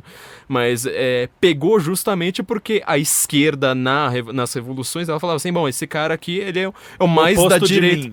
Ele é o mais da direita que existe, então ele precisa ser eliminado. E assim você vai eliminando cada vez. Daqui a pouco, se você... não é nem o centro. Se você é um cara de esquerda moderada, você também vai ter que ser... extrema-direita. Exatamente. Como o PSDB. Foi extrema-direita. E como todos os jacobinos, né? Todos os caras que degolavam, eles próprios foram degolados. Então, assim, isso aí é uma coisa que a gente precisa levar em consideração. Bom, voltando ao que o Paulo Cogos fala, só para ajudar com o Paulo Guedes, existe, então, esses grandes conglomerados e você, como um capitalista, você tem que ter escolhas conscientes. A grande vantagem do livre mercado é que você, como indivíduo, você pode fazer escolhas conscientes. Então, ele próprio já falou, favoreça o comércio local. Isso é uma das grandes questões do mundo hoje, você pensa nesse termo globalismo que a gente tá o tempo todo discutindo, não é simplesmente Estado versus mercado. Tem várias outras oposições. Por exemplo, a grande cidade contra o campo, que foi o que o Trump fez. Fez isso aí com uma maestria muito grande. Ainda mais porque o sistema eleitoral americano ele já está pensado nessa questão. Então, quer dizer, tipo, às vezes você tem que falar assim, olha, será que eu não devo ir na cafeteria do meu bairro ao invés de só ir no Starbucks? Entendeu? E às vezes essas coisas assim, eles podem não vender coisas grandes, mas são boas. Tipo, vai comer uma comida caseira ali, tipo, tem uma tia ali da esquina que ela faz bolo de fubá pra fora, come ali. Entendeu? Vai pegar o bolo dela ao invés de pegar de um grande conglomerado. Então, essa questão que o Paulo Guedes está falando, é isso que faz a economia, essa pequena economia também mudar. Porque não adianta você só falar de economia macro, essa economia gigantesca, e achar que ali é que vai acontecer a distribuição de renda. Esse foi o erro da esquerda. Na verdade, aí não é nem distribuição de... É distribuição de renda, vamos dizer, num certo bom sentido, né? Que você fala assim, ó, aqui não é obrigatória, é uma distribuição natural. E ela não é igual, ela não é igualitária, então é uma distribuição distribuição de fato. Uma descentralização. Uma descentralização, ou seja, ao invés da renda ficar com a única loja de grife do bairro, ela vai circular e vai sendo distribuída para várias pessoas. Então, essa visão do Paulo Guedes ela é muito importante. Né? Que é alguma coisa que ele falou do BNDES. O micro... A gente teve aqui, a gente tentou fazer crédito no BNDES, e crédito pequeno, para comprar 2 máquinas de computador. Não conseguia. Não dá. Agora, as mega lojas sempre tiveram acesso a crédito. Que foi o que o Roberto Campos falou, que ele falou assim, eu criei um monstro mesmo, porque quando ele criou o BNDE, né, que ainda não tinha o S de social no final, ele falou assim, mas peraí, quem é que mais movimenta a economia? O grande empresário. Quem é que mais paga imposto? O grande empresário. Então tem que ter uma forma para você justamente dar um incentivo pro cara para ele continuar fazendo isso. Só que o problema é que vira justamente uma coisa ideológica ou então uma coisa monopolística. Quer dizer, só o Itaú consegue crédito e você não. Eu falei, então pra que precisa dessa merda? Bom, enfim, né? A gente já falou bastante do Paulo Cogos, eu acho que... Do Paulo Cogos já falamos bastante mesmo, né? Também falamos Paulo bastante, Guedes. mas do Paulo Guedes nós falamos assim bastante. Eu acho que o próximo ministro que aí é o nosso ministro. É o nosso ministro, Ricardo Vélez Rodrigues. Ricardo Vélez Rodrigues. Eu espero que ele dê entrevista pra gente logo. Eu vou fazer meu lobby. Vocês façam lobby também, ó. Vocês comentem. Vai lá na página do Twitter dele e fala assim, o Senso em Comum tá querendo você lá, hein? Ricardo Vélez Rodrigues, indicação de Olavo de Carvalho. Então, isso é outra coisa. Algumas... Como Ernesto Araújo. Como Ernesto Araújo. E indicações de gente que você vê, cara. O cara ele é tão outsider que ele não tá nem na academia. Exatamente. Então, não é que o cara pôs assim, o amiguinho que vai... Não, é um cara bom no que ele faz. É isso que a gente quer, né? É isso que todo mundo quer, cara, num ministério. Quando você põe um cara no Ministério da Educação como... Aloysio Mercadante. Como Aloysio Mercadante. Aí você bota um cara como o Vélez, você fala, meu, é tão distante que você não... Você não consegue nem medir, né? Não tem nem régua pra isso. Então, o Ricardo Vélez Rodrigues, colombiano, eu fiquei sabendo... Olha a história bonita, né? Sabe por que ele adora o Brasil, né? Eu soube, mas conta você. Vai ser se apaixonou por uma brasileira, começou a pesquisar tudo sobre o Brasil, mandar pra ela, enfim, veio pra cá. Olha que coisa maravilhosa. O amor, né? O amor. Pois é. Omnia Winct Amor. É uma indicação do Olavo, mas assim, todo mundo fala assim, porque, bom, agora não vai ter ninguém, vai ter diploma, né? Vai ser todo mundo estudar astrologia e Newton e Pepsi. E é isso. O Ricardo é o seguinte, ele é um dos principais acadêmicos anti-PT do Brasil. Ele consegue escrever... Eu li o livro dele, A Grande Mentira. Fiz um debate, inclusive, usando praticamente só o livro dele como fonte. Ele é um grande acadêmico mesmo. Um cara assim que cada 2 frases já cita alguém. Obviamente, esses livros são mais difíceis de serem lidos justamente por serem livros voltados para a academia, né? Não é aquele livro voltado para o grande público. Mas... ele é um cara que realmente entende tudo do Brasil e ele, sobretudo, ele entende de problemas de educação. Ele já trabalhou na Colômbia, ele é um dos grandes responsáveis, ou pelo menos assim, ele foi um dos grandes conselheiros, se não me engano, não sei que cargo que ele teve exatamente na Colômbia, na questão de Medellín, ali, né? Quer dizer, você tinha muita gente sendo cooptada pelas Farc, ou seja, as crianças iam pro tráfico. Não, quem viveu os anos 90 e via notícias sobre a Colômbia, cara, a gente achava que aquele negócio lá, falava assim, não tinha solução. Era pior que o Rio hoje. Era muito pior. Porque... Em número de assassinatos, em tudo. Em tudo, porque assim, você tinha lá regiões... Assim, o Rio você fala assim, tem uma favela lá que ela é dominada pelo tráfico. Na Colômbia não era uma favela. Na Colômbia eram cidades. Então, quer dizer, você falava assim, não, tem cidades ali, várias cidades que você não entra por causa das Farc. Ali é só território das Farc. Então você fala, meu, como que isso aí vai acabar? E as crianças, jovem, obviamente, que é atalho na vida pra tudo, eram sempre cooptadas pelo tráfico. E ele foi uma das pessoas que falou assim, olha, pra vocês fazerem isso, vocês vão precisar de alguns valores, não sei mais o quê. Porque como é que você vai fazer pra educação ser mais interessante? Ou seja, ao invés de você falar assim, olha, ao invés de você ter um PlayStation agora porque você conseguiu roubar alguma coisa ali e dar pra um traficante, ele vai te dar umas migalhas, como é que eu vou falar pra você? Falar assim, estuda por 20 anos, aí na hora que você estiver velho, você vai ter um PlayStation. Essa é a grande dificuldade. E ele... você vê o que é Colômbia hoje. É emocionante. Tem lugares na Colômbia hoje que são muito mais seguros do que o Brasil, inclusive grandes cidades ali que eram dominadas pelas Farc. Fez um trabalho maravilhoso com a alfabetização e ele é uma pessoa que... Falando em alfabetização... vamos lá. Falando em alfabetização, ele chamou o cara que é o maior alfabetizador do Brasil. Do Brasil, disparado. Que é o Carlos Nadalim. Carlos Nadalim, também queremos você aqui, viu, senhor? E só isso, pra mim, já valeu. Já valeu. E eu nem sabia que ele ia chamar... Quando apareceu o nome do Carlos, eu falei, meu, Uau! Então eu acho que acertamos mesmo. Eu vou dizer que eu não conhecia profundamente o Vélez, assim, o trabalho eu fui pesquisar depois. Sim. Mas, bom, qualquer ministro, né? Os ministros que você não conhece direito e tal, você vai olhar o histórico, é completamente técnico. Por isso que eu falo, a gente tá tão acostumado com um Brasil diferente desse que você fala assim... Você tipo Ciro Gomes ser né, ministro? Cara? Você desconfia, não adianta. É uma questão assim, o meu irmão falava, quando ele foi pra Irlanda, ele saía na rua com medo de ser assaltado. Demorou meses pra ele... É mais ou menos essa sensação que eu tenho. Eu tô otimista, mas com aquela sensação, pô, será que... Não é possível, né, que isso tá acontecendo, não é possível. É Damares Alves, que é a Damares, mulher, Então aí você vai ver, pô, Damares, folclórica, né, logo que apareceu, uma coisa meio... E aí você vai ouvindo o que ela tem a dizer mesmo, não que a imprensa repercute, porque é sempre a coisa mais folclórica, obviamente. Sim. E aí você fala, cara, ela tem o que dizer. E é uma secretaria que eu, pelo menos, tinha 1000 pés atrás, né? Eu tinha pés atrás com a existência dela, né? Pra mim, eu tinha falado, não, tinha que... Ministério, tinha que eliminar. E hoje eu penso assim, não, peraí. E pior, né, eu falei assim, cara, mas eu não quero ninguém. Pra mim tinha que ser extinta. E eu fui conversar com alguns policiais. Olha que coisa curiosa. Eu falei assim, policiais assim, da linha dura mesmo. Falando assim, tipo, ó, esse negócio de direitos humanos só atrapalha a gente. Os caras falaram assim, meu, segura aí. Porque esse negócio de você simplesmente falar assim, não existe mais, às vezes é uma bomba que se volta contra você. Porque aí depois, sabe, sei lá, na hora de você... sei lá, um policial lá num tiroteio acaba matando um meliante. Aí vem o grupo dos direitos humanos, aí vai falar assim, não tem mais secretaria pra me defender também. Então, assim, às vezes é bom ter uma secretaria pra falar assim, ó, mas os direitos humanos aqui no caso, ó, sinto muito. Quando você lê os direitos humanos, você vê que aquilo tá tudo certo. Que, realmente eu não vou nem entrar nesse assunto porque eu discordo assim, radicalmente, mas enfim. Não, sim.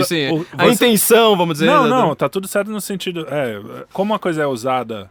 de uma forma a sempre beneficiar um lado, que é o lado que está fudendo com os direitos humanos das pessoas comuns, né? Sim. E aí você...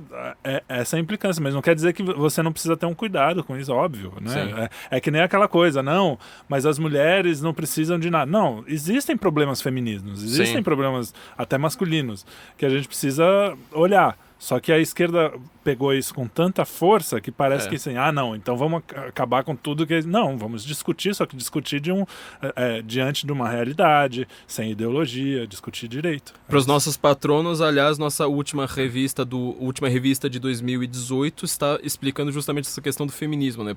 Como defender as mulheres sem ser feminista. Porque eu acho, por exemplo, uma delegacia de mulher, eu acho ela muito boa.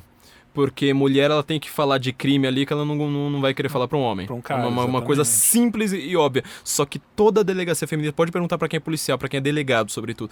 Toda delegacia feminina, ela vira ideológica. Saber trabalhar com isso que é importante. Só para terminar do Vélez, né, a gente tava falando... Em primeiro lugar, quando começaram a falar, tipo, Ricardo Vélez, ministro, não sei mais o quê, eu dei risada. Falei assim, gente, a gente tá sonhando muito alto, cara. Tipo, não, Ricardo Vélez, o cara é intelectual, tá no do Olavo lá. Daqui a pouco eu comecei a falar, cara, mas tá se concretizando, não é possível. E pior que assim, as minhas fontes de Brasília, ninguém me respondia no Zap, passou 3 dias lá, eu falei, meu Deus do céu, cara, alguém me fala alguma coisa. Eu fui ver pela grande mídia só. Essa questão de alfabetização é muito importante, porque assim, nós fomos alfabetizados por Paulo Freire por muito tempo e ficamos reféns de... Assim, você não pensa direito. O maior problema do Paulo Freire não é que ele não te alfabetiza direito. É que você não pensa direito quando você tem uma alfabetização precária. Um analfabeto que veja as coisas por aí, ele pensa melhor do que uma pessoa alfabetizada pelo método Paulo Freire, que você pensa em categorias já. Você pensa em categorias prontas. Então, por exemplo, Paulo Freire, todo mundo fala assim, Paulo Freire ele é muito lido na Suécia, não sei mais onde. Cara, tudo que o Paulo Freire é lido é aquelas frases de efeito dele, tipo, precisamos melhorar, não sei mais o quê. Ninguém usa o método dele. Ninguém, ponto. Esse método do Carlos Nadalim, ele é extremamente técnico, ele te alfabetiza numa rapidez extrema, assim, impressionante. A importância da alfabetização, tem um cara que morreu há uns anos, infelizmente, porque seria um cara bom também, que é aquele Pierluigi, eu não sei se você lembra, que ele falava das ligações, inclusive neurológicas. Do cérebro, exatamente. É muito importante para esse momento da alfabetização. E outra coisa que é finalmente a gente viu um ministro falando uma coisa que é politicamente incorretíssima, que se você fala isso numa campanha eleitoral, você perde voto, mas que é uma coisa que deve ser dita, falar assim, cara, eu vou parar de financiar a faculdade. Porque o que acontece? Hoje você tem o FIES, Então o FIES, o que ele é? Um dinheiro público que vai para a universidade privada. Essas universidades privadas, elas vão se multiplicando, fazendo cursos ridículos. Essas pessoas pagam uma fortuna, ou então tentam entrar pelo FIES, se formam, gastam anos ali com professores ruins, pouco qualificados, vão para o mercado de trabalho, nunca vão conseguir emprego, vão acabar tendo emprego nada a ver com o curso que elas gastaram tanto tempo. E dinheiro até, estudando. Porque dinheiro. É financiado, mas não é 100% às vezes. E mesmo assim, tipo, tem pessoas que estão no FIES, mas não é a sala inteira que tá no FIES, né? Então tem muita gente que gasta todo esse dinheiro à toa, completamente à toa. E ele falou assim, eu vou acabar com esse negócio. E dá uma dó, cara. Eu conheci gente que Deus, cara, fala uma assim, tristeza. o cara se esforçando muito pra ir lá e não aprender nada. Gente que faz, às vezes, alguns cursos sérios, assim, tipo direito, enfermagem, não sei mais o que, em faculdades pouco qualificadas e depois nunca vão ter aquele trabalho, vão ter que trabalhar com uma coisa completamente diferente. Então ele fez isso e falou assim, eu vou colocar o dinheiro agora, o foco vai tirar o dinheiro do FIES e colocar na educação de base. Que é o que a gente sempre falou. Ponto! Meu Deus do céu. Todo brasileiro fala isso desde que eu me conheço por gente. Não, tem que ser educação de base. E todo universitário vai lá reclamar, fala, começou fascismo. Enfim, né? Temos temos o Moro. Temos o Moro. O Moro não tem o que falar, na verdade, né? A gente fala assim, tem o Moro. É isso. O Moro, na verdade, ele vai... Mas surpreendeu algumas coisas que ele falou no bom sentido, assim, pra essa coisa de prisões, de facilitar... Enfim, mas isso tudo a gente já esperava. E o Moro tá ligado... Não surpreendeu tanto assim. Exatamente. O COAF também foi uma peça muito importante, até pelo próprio Queiroz, né? Tá sendo uma coisa simbólica, mas o Moro mesmo já falou assim, se rolar alguma treta ali, vai ter que ser investigado, certo? E o COAF, ele vai servir pra Lava Jato, quer dizer, ele não tava servindo a contento. Porque o governo justamente estava querendo... Porque, óbvio, né? Você acha um assessor do Bolsonaro, na hora que você vai ver num gabinete petista qualquer, negócio é tipo 100 vezes, e aí não é exagero, é 100 vezes maior, umas coisas assim. Quando você vê no próprio COAF tinha lá os números e você vê... É uma coisa impressionante. E outra coisa, né, porque tá acontecendo que eu acho que o Moro, ele funciona muito como grande jogador de xadrez, quer dizer, ele é um cara extremamente técnico, eu acho que ele não tem ideologia clara nenhuma, acho que ele não entende nada de... A gente tava falando isso, né, eu acho que ele não entende nada de direita e esquerda, esse tipo de coisa. Imagina falar de globalismo com o Moro, o cara vai falar, vocês são doidos, cara, sai daqui, sabe? É uma coisa focada no que ele sabe fazer, o que é ótimo, né? O que é ótimo, de certa forma, mas acho que agora, como ministro, ele vai ter que realmente parar de ser só focado naquilo. Só que assim, ele foi...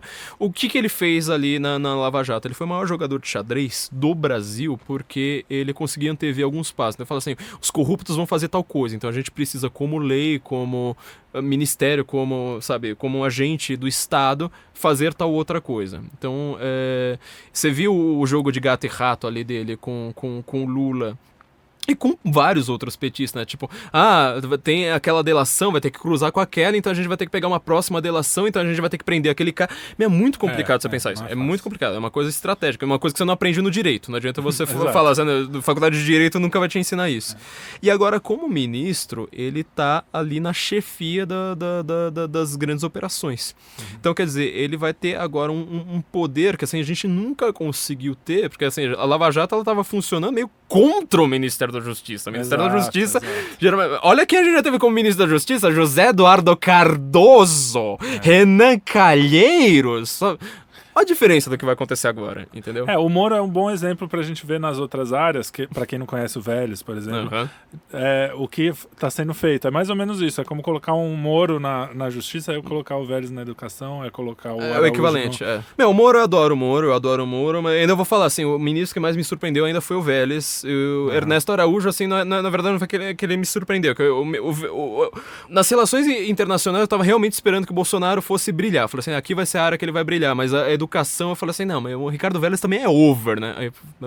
Foi. Mas ele, assim, ele é mais do que o Moro pra mim. E o Moro, ele é, tipo, o cara, ele é um cara sensacional, tá estudando agora algumas coisas bem mais legais, que a gente já tá sabendo ali de internas, né? Ele tá estudando... Tá procurando aprender coisas além do que... Além do que você aprende na academia, ali, além daquele academicismo, além daquela informação de grande mídia que nunca vai te levar muito longe. E ele agora, ele não é só simbólico, ele está realmente chefiando operações, então o que vai acontecer com a justiça é que você agora tem uma autonomia muito grande para a Polícia Federal realizar o que ela fazia. A Polícia Federal prendeu toda essa galera, inclusive o Lula, sendo não só menosprezada, como prejudicada pela executiva. Então agora vai ter uma diferença muito grande. O que eu vejo assim como o grande plano deles é realmente falar assim, vamos fortalecer a Polícia Federal para fazer investigação de corrupção e pegar as militares e civis para pegar os crimes menores. E a gente tem que lembrar que a própria Lava Jato, ela surgiu de um crime menor, né? Ela não surgiu de corrupção. Aliás, a gente tirou até foto do posto que começou, né? Que tem um Lava Jato gigantesco e aí virou isso. É isso que a gente espera da justiça. Vamos falar da Damares? Ou tem mais alguma coisa pra falar do Moro? Não, o Moro eu só queria colocar também que o legal é que não é só contra a corrupção, né? Ele já falou do crime organizado, que na verdade tá meio junto, né? Mas isso a gente precisava falar mesmo. Há uma diferença muito grande do trabalho do Moro, porque assim, quando você trabalha com uma operação específica da polícia, você não precisa trabalhar com a justiça em si, você está trabalhando dentro daquela operação. Agora, o Moro como ministro, ele vai ter que trabalhar com o tráfico internacional. Trabalhando com o tráfico internacional, que é a grande dificuldade agora, porque o tráfico internacional é o que vai financiar a corrupção. Quer dizer, até a gente conversou, né, com alguns policiais federais, você fala assim, cara, sem cocaína não tem Evo Morales, sem cocaína não tem Farc, que é meio óbvio, né, mas sem você envenenar a consciência, quer dizer, você faz uma pessoa perder a consciência, virar uma viciada e te dá todo o dinheiro dela, porque a droga é isso, a droga é tipo você perde a consciência e fala assim, me dê toda a sua vida. Vê as Cracolândia da vida. Vê as Cracolândia. Porque, ninguém dá dinheiro pra um criminoso. Já um drogado dá. O resumo da coisa é isso. E agora a gente vai ter que lidar com o tráfico internacional de drogas. O tráfico internacional de drogas no Brasil, obviamente, ele não é tão forte quanto a Colômbia, né, que a gente tava falando, mas a gente ainda exporta pra Holanda, a gente exporta pra tudo quanto é lugar do mundo e ainda recebe muito dinheiro disso, né? Eu acho que o Brasil tem fronteiras também muito porosas, né? O legal de Brasília é isso, né? Que você conversa com gente muito estudiosa, gente que está interessada nisso. Sim. E esse delegado falou coisas muito legais a respeito. Eu não sei se eu posso citar o nome dele, né? Mas então, não, depois qualquer coisa eu faço uma menção honrosa no próximo episódio. Ele falou, é trabalhoso, dá para fazer, mas é muito trabalhoso. E o foco é você cuidar desse tráfico internacional. Sim. Se não pegar aí, não vai nunca resolver o Rio de Janeiro, por exemplo. Entendeu? A violência no Rio de Janeiro tá ligada a isso. É óbvio, mas ele falou com todas as letras e que... Ninguém fazia. Que não se fazia, e nenhum governo se fez isso. Não tinha força de vontade. E essa ligação das relações exteriores com um eixo muito mais contra, né, Evo Morales e ajuda nessa briga também, nessa luta, né? O que todo mundo esquece, né, que na verdade tudo que a gente vê no Rio, ele é uma consequência, é a casca exterior de algo que só as polícias estão sabendo, né? Essa é a grande questão. Falar da Damares eu tenho uma notícia. Foi o assunto, né, de hoje. Foi o assunto. A Damares, em primeiro lugar, eu quero falar aqui, fazer uma menção rosa à doutora Ângela Gandra Martins. Foi um doce também. Eu conheço a doutora Ângela já há algum tempo, acho que mais de um ano já, e ela, filha, né, do doutor Ives Gandra Martins, ela vai ser articulista do Censo, viu? Olha só que coisa maravilhosa. E ela tá trabalhando agora com a Damares, né? Ela tá cuidando das famílias. Eu não sei, eu tinha uma sensação de que eu iria encontrá-la lá, mas dito e feito, né? Já tava andando com o padre José Eduardo, a gente acabou encontrando e ela estava... Foi uma alegria muito grande, né? A doutora Ângela, ela é uma das pessoas que eu acho que mais entende dessas questões de defesa da família no Brasil. E trabalhando com a Damares, a gente vê... Eu também achei curioso, né? A doutora Ângela é uma pessoa extremamente católica, a Damares extremamente evangélica, também tá todo mundo ali trabalhando junto, meu Deus, como a gente precisava disso, né, no Brasil. E a Damares, ela ficou colocada de uma maneira folclórica por causa de um vídeo que depois todo mundo que tentou falar que ela é folclórica acabou se lascando, né, tendo que apagar lá, falar, não foi bem isso, eu não sabia. Você não devia fazer piada com uma goiabeira em si, você não precisava saber que ela tinha sido estuprada antes, né. Foi o texto que eu fiz, na verdade, essa questão da goiabeira pra mim, qual a graça da piada, né? Vamos supor assim que exista uma graça ali, mas qual a graça de você falar assim, nossa, a ministra viu Jesus numa goiabeira? A graça é que a goiabeira é coisa de pobre, sabe? É tipo uma árvore que pobre tem Olha, se a história terminasse aí, se fosse mesmo o problema da imprensa está sendo esse. Poderia ser, a gente pode tirar sarro disso. Não, o cara viu Jesus na tomada de eletricidade. É uma coisa folclórica. Só que se você vê na própria entrevista, né? Não é que foi uma coisa assim, tiraram de contexto e não mostraram o resto. Na própria entrevista você sabia a história dela, os caras não tiveram nem o saco ou a interesse de ver qual era o contexto da coisa. De clicar. E aí você não vai sacanear. A gente tava falando, eu sou a favor da piada, o cara pode fazer, inclusive piada sobre isso Sim, e eu posso achar exatamente. sem graça, ele tem que fazer mesmo que se foda, eu vou achar uma merda. Mas assim, eu não vou pegar um cara um aleijado é até politicamente incorreto, mas um surdo mudo, né? E sacanear o cara sem que eu tenha uma ligação com ele até. Sim. Porque amigo faz piada em si, né? Sim, amigo faz piada eu digo uma entre pessoa si. específica, que era o caso, era a Damares que eles estavam sacaneando. Se você fala em geral, uma piada sobre politicamente correto, eu caguei. Mas Sim. você tá falando de uma pessoa específica. Agora, uma piada é uma piada, ok. Só que o que a gente defende, depois fala, vocês estão falando que não pode fazer piada. Não, eu tô falando justamente, tinha um contexto aqui, a mulher teve várias coisas sérias na vida dela. E a gente, né, tem empatia, né, bicho? Porque, assim como assim, eu acho que a questão, a questão da liberdade de expressão é você justamente se expressar. Então assim, você faz a piada, eu vou falar, sua piada foi ridícula e você é um cara retardado por ter feito. É isso. Então o que acontece é que assim, pra mim o maior problema é que assim, se ela tivesse falado assim, nossa, eu tava no meu palácio, aí eu tenho uma árvore de ouro no fundo da minha casa, e aí lá eu vi Deus, aí todo mundo ia achar lindo. Você reparou porque perde a graça. A graça é a goiabeira. A graça é pobre. Tipo, então tava todo mundo de esquerda que se acha, sabe, os bonzinhos do mundo, fazendo piada com pobreza.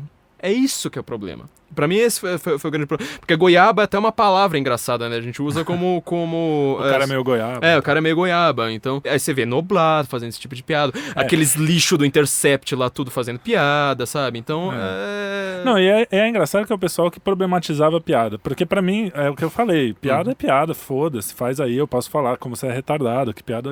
Aqui dentro mesmo, a gente tem um amigo que é meio sem noção. A gente fala, pô, tem que desligar a chave da piada. Tem que dar uma calibrada, que a piada tá ruim. Tá pesada e tal. Agora, você pega um Noblar, que é sempre assim, não, mas veja bem. É o cara mais sério do mundo e na única vez que ele vai fazer piada, ele vai fazer piada com pobre. E como a menina que foi abusada, né, pois cara? É uma coisa séria, né? Mas enfim. E, enfim, jornalista nem teve o trabalho de clicar, porque assim, ele só viu uma manchete e fala assim, a ministra viu Jesus na goiabeira, aí todo mundo vai lá tirar sarro. Fala, clique e vê. Cara, você só lê manchete, você não tem... Tipo, o cara, o tiozão do Facebook, tudo bem, né? Mas um jornalista jornalista que fala, nós somos mídia profissional contra essa mídia alternativa aí. Minha filha, então leia mais que eu, ponto. A primeira coisa que eu falo, leia até a própria mídia mainstream.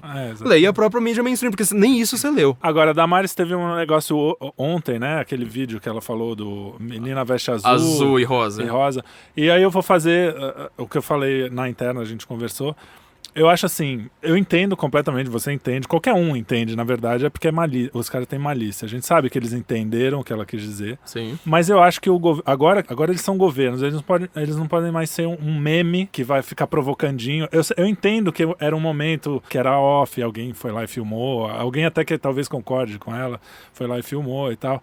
Mas eu acho que o governo precisa ter cuidado, porque agora ele tem uma responsabilidade ligeiramente diferente, é no detalhe, eu acho que não cuidado com o que fala, porque uma das coisas que a gente votou neles é porque eles falam o que pensam, mas às vezes um certo decoro, não porque vão falar, até porque eles fizeram disso uma limonada, porque depois ela falou tanto sobre o assunto e esclareceu de um jeito muito legal. Eu acho que ficou melhor pro governo do que pior, mas eu acho que quando fizer isso tinha que ser uma coisa um pouco mais não acidental, sabe?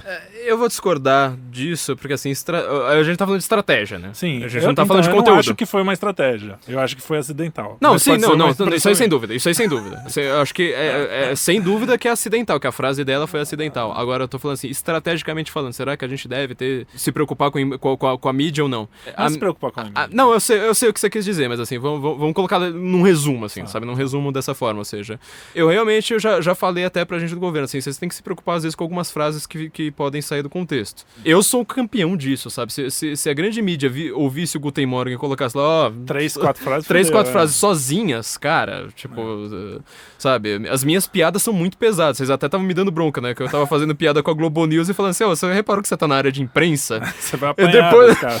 Depois, na hora que eu tava filmando lá o Bolsonaro subindo, eu tava cercado de gente da Globo News. Eu falei, putz, grima, eu fiz uma piada muito pesada com a Globo News, mas enfim, não vou nem fazer. O que acontece é o seguinte, nós temos um governo agora que ele foi feito estrategicamente pensado pra falar assim, olha, a mídia não pode ter mais o poder que ela tinha antes. Porque a mídia, ela tinha um poder que não era um poder de mídia, era um poder de censura. Era essa... Na verdade é o contrário, né? Tá descensurando a mídia. Exatamente. Então quer dizer assim, a mídia que deveria ser a mais preocupada com liberdade de expressão foi quem mais censurou no Brasil. Sim. nos últimos 15 anos. Censurou a linguagem. Censurou tudo. Então, assim, você não pode falar isso, você não pode falar aquilo, você não pode falar aquilo outro. Então, você ser meio politicamente incorreto de uma maneira meio tiozão do pavê, eu acho que é uma vantagem. Sim, eu realmente acho. E segundo lugar, acho que a grande questão ali a respeito do azul e do rosa é que, em primeiro lugar, são duas questões, na verdade. Em primeiro lugar, é a simplicidade de você falar. Sim. Então, quer não, dizer... mas o meu exemplo, por exemplo, é assim, ó. Eu preferia que falasse assim, menino tem pipi, menina tem pepeca. Eu sei que é uma metáfora, óbvio que eu sei. Só que eu também sei que esses babaca vão usar a metáfora como literal, que é o que eles fizeram. Só que não cola, não tudo adianta. bem, não cola. Não, mas é que isso adianta. foi uma coisa simples e boba. Às vezes, numa coisa mais séria, uma coisa de relações exteriores, sei lá. Mas coisa é diferente, mais... não, entendeu? Não, sim, eu tô dizendo assim, às vezes numa coisa, essa coisa piadinha meme, talvez dê um problema mais sério. Mas então vamos setorizar. Porque... Pela malícia dos caras, não porque... Não, sim, eu entendo, mas é que assim, setorizando, tipo, eu nunca vou ver o Ernesto Araújo falando isso. Imagino que não, até porque a gente sabe como ele é, claro. Sim. Claro. Não, mesmo porque assim, você não consegue ter uma carreira diplomática sendo tiozão do pavê, entendeu? Exato. Mas uma carreira nos direitos humanos ali, acho que você pode falar assim, ó, menina azul, menina rosa. Aí fizeram lá aquele negócio, como é que é? Não, é porque gênero não tem o que eles vão dizer, na hora que eu vi, eu falo, não, eles vão dizer que ela vai querer proibir a roupa, as pessoas... Mas eu prefiro que falam. É tão ridículo. Então, mas eu prefiro, porque assim, uma coisa, isso é uma mensagem bíblica que, agora eu preciso lembrar do versículo, como é que ele é de fato. E alguém genialmente lembrou do Outubro Rosa. Outubro Rosa. Não vai ter mais Novembro Azul, não vai ter mais Outubro Rosa. Nossa, então agora ferrou tudo. O que eu acho bastante significativo aí é que assim, você tá falando com uma linguagem extremamente simples que é pro povo entender. E eu prefiro uma mensagem bíblica que assim, tem algumas coisas que você vai falar, você não vai ser adorado pelos idiotas. Você não pode ser adorado pelos idiotas. Então assim, o versículo bíblico é diferente, mas assim, você tem que levar em consideração que algumas coisas que você vai fazer, você precisa ser criticado. Quer dizer, se você não é criticado, você tá fazendo alguma coisa errada.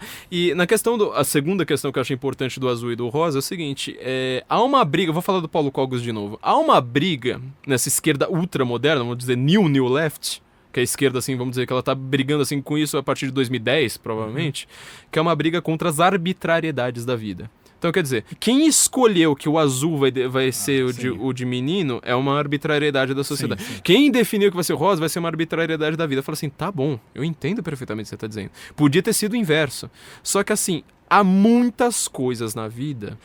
se construíram em cima disso. Em cima dessa arbitrariedade, entendeu? Você não vive sem arbitrariedades, você precisa obedecer a arbitrariedades na vida por si. Pode não ser arbitrariedade, por exemplo, eu sei que no Sri Lanka você balançar a cabeça de cima para baixo significa não e horizontalmente significa sim. Mas lá funciona, entendeu? O problema é se cada um falar assim, não, mas eu tô fazendo isso aqui e o meu é não. Mas... Então, entendeu? A linguagem em si é uma arbitrariedade. Esqueci o nome dele agora, tem um dos grandes biógrafos do Freud, ele fala disso, que é uma ordem transcendente. Eu não sei o que é gay, não é o nome dele? Eu achava engraçado. Não, esse é outro. É o Peter Gay, não é o outro. É Philip alguma coisa, preciso lembrar, depois eu deixo lá nos links, que o último livro dele, ele tá justamente falando assim, existe uma ordem de símbolos transcendentes a qual nós obedecemos, tipo vermelho do farol, do semáforo. Aquele vermelho, ele é pra ser obedecido. Você vai começar a debater, mas será que precisa ser vermelho, não sei mais o que. Não, pior que ali nem é tão arbitrário, porque você sabe por que é vermelho, né? Porque chama mais atenção. É uma cor que você consegue perceber ela com muito mais facilidade. Um daltônico, por exemplo, ele sempre vai perceber aquilo ali, ele percebe como vermelho, é uma cor assim, muito forte. Então assim, tem algumas coisas, elas nem são tão arbitrárias. Então assim, essa luta contra arbitrariedades é justamente pra você falar. Você vai sempre precisar ter um Estado e um ideólogo lá falando o que é verdade e o que é mentira pra você. Isso é uma coisa que eu acho que nos direitos humanos agora vai ser justamente isso. É falar assim, olha, vai ter coisas... Que são o que são. São o que são. Vão botar simplicidade. Não, é curioso que eu tenho uma camisa fúcsia, o que já é muito...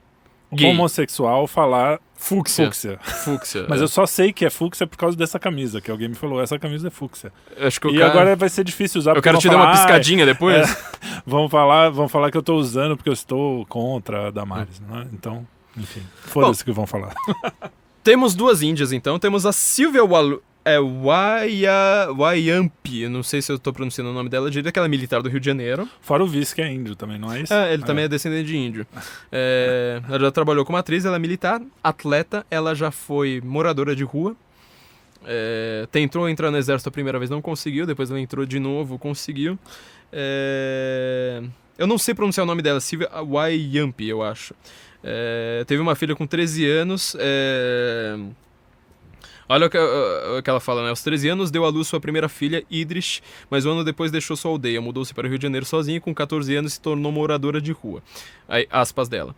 Eu tinha uma pedra que acreditava que era sagrada e a vendi para comer. Com aquele dinheiro eu consegui comer uns 2 dias. Depois comecei a vender livros de porta em porta. Olha só. Você vê que assim, a gente conheceu um morador de rua lá também, né? Um rapaz do Conexão Política, Bruna, do Conexão Política. Abraço, sensacional, Bruno. Vai ter que falar com a gente um dia. Vai ter que falar também, história. exatamente. Porque você vê, né? Um monte de gente falando assim, olha, eu posso estar na miséria, eu ainda tenho valores. Sim. Eu tenho um valor dentro de mim que ele não tá em dinheiro. O Viktor Frankl, que teve em campo de concentração. Em campo de concentração, exatamente, né? Que é o sentido da vida. Então, ela teve mais filhos, não é militante do aborto nem nada, e tá lá no governo Bolsonaro, né? Quer dizer, eu queria ver se alguém do governo PT era assim, porque o PT ele colocava, por exemplo, uma Marina Silva, que ela foi alfabetizada com 19 anos, mas ela colocava ela não pelos valores dela, mas fala assim, olha, eu preciso de um símbolo de meio ambiente aqui. E até uma frase famosa do Lula, para quem acompanha os bastidores do jornalismo, que uma vez eles estavam lá discutindo, era sempre aquela briga, né? Tipo, o Ministério, sei lá, do Desenvolvimento, dos Agrários, sei lá, qualquer coisa assim, querendo construir uma usina, e vinha o ministro do meio ambiente e ficava brigando.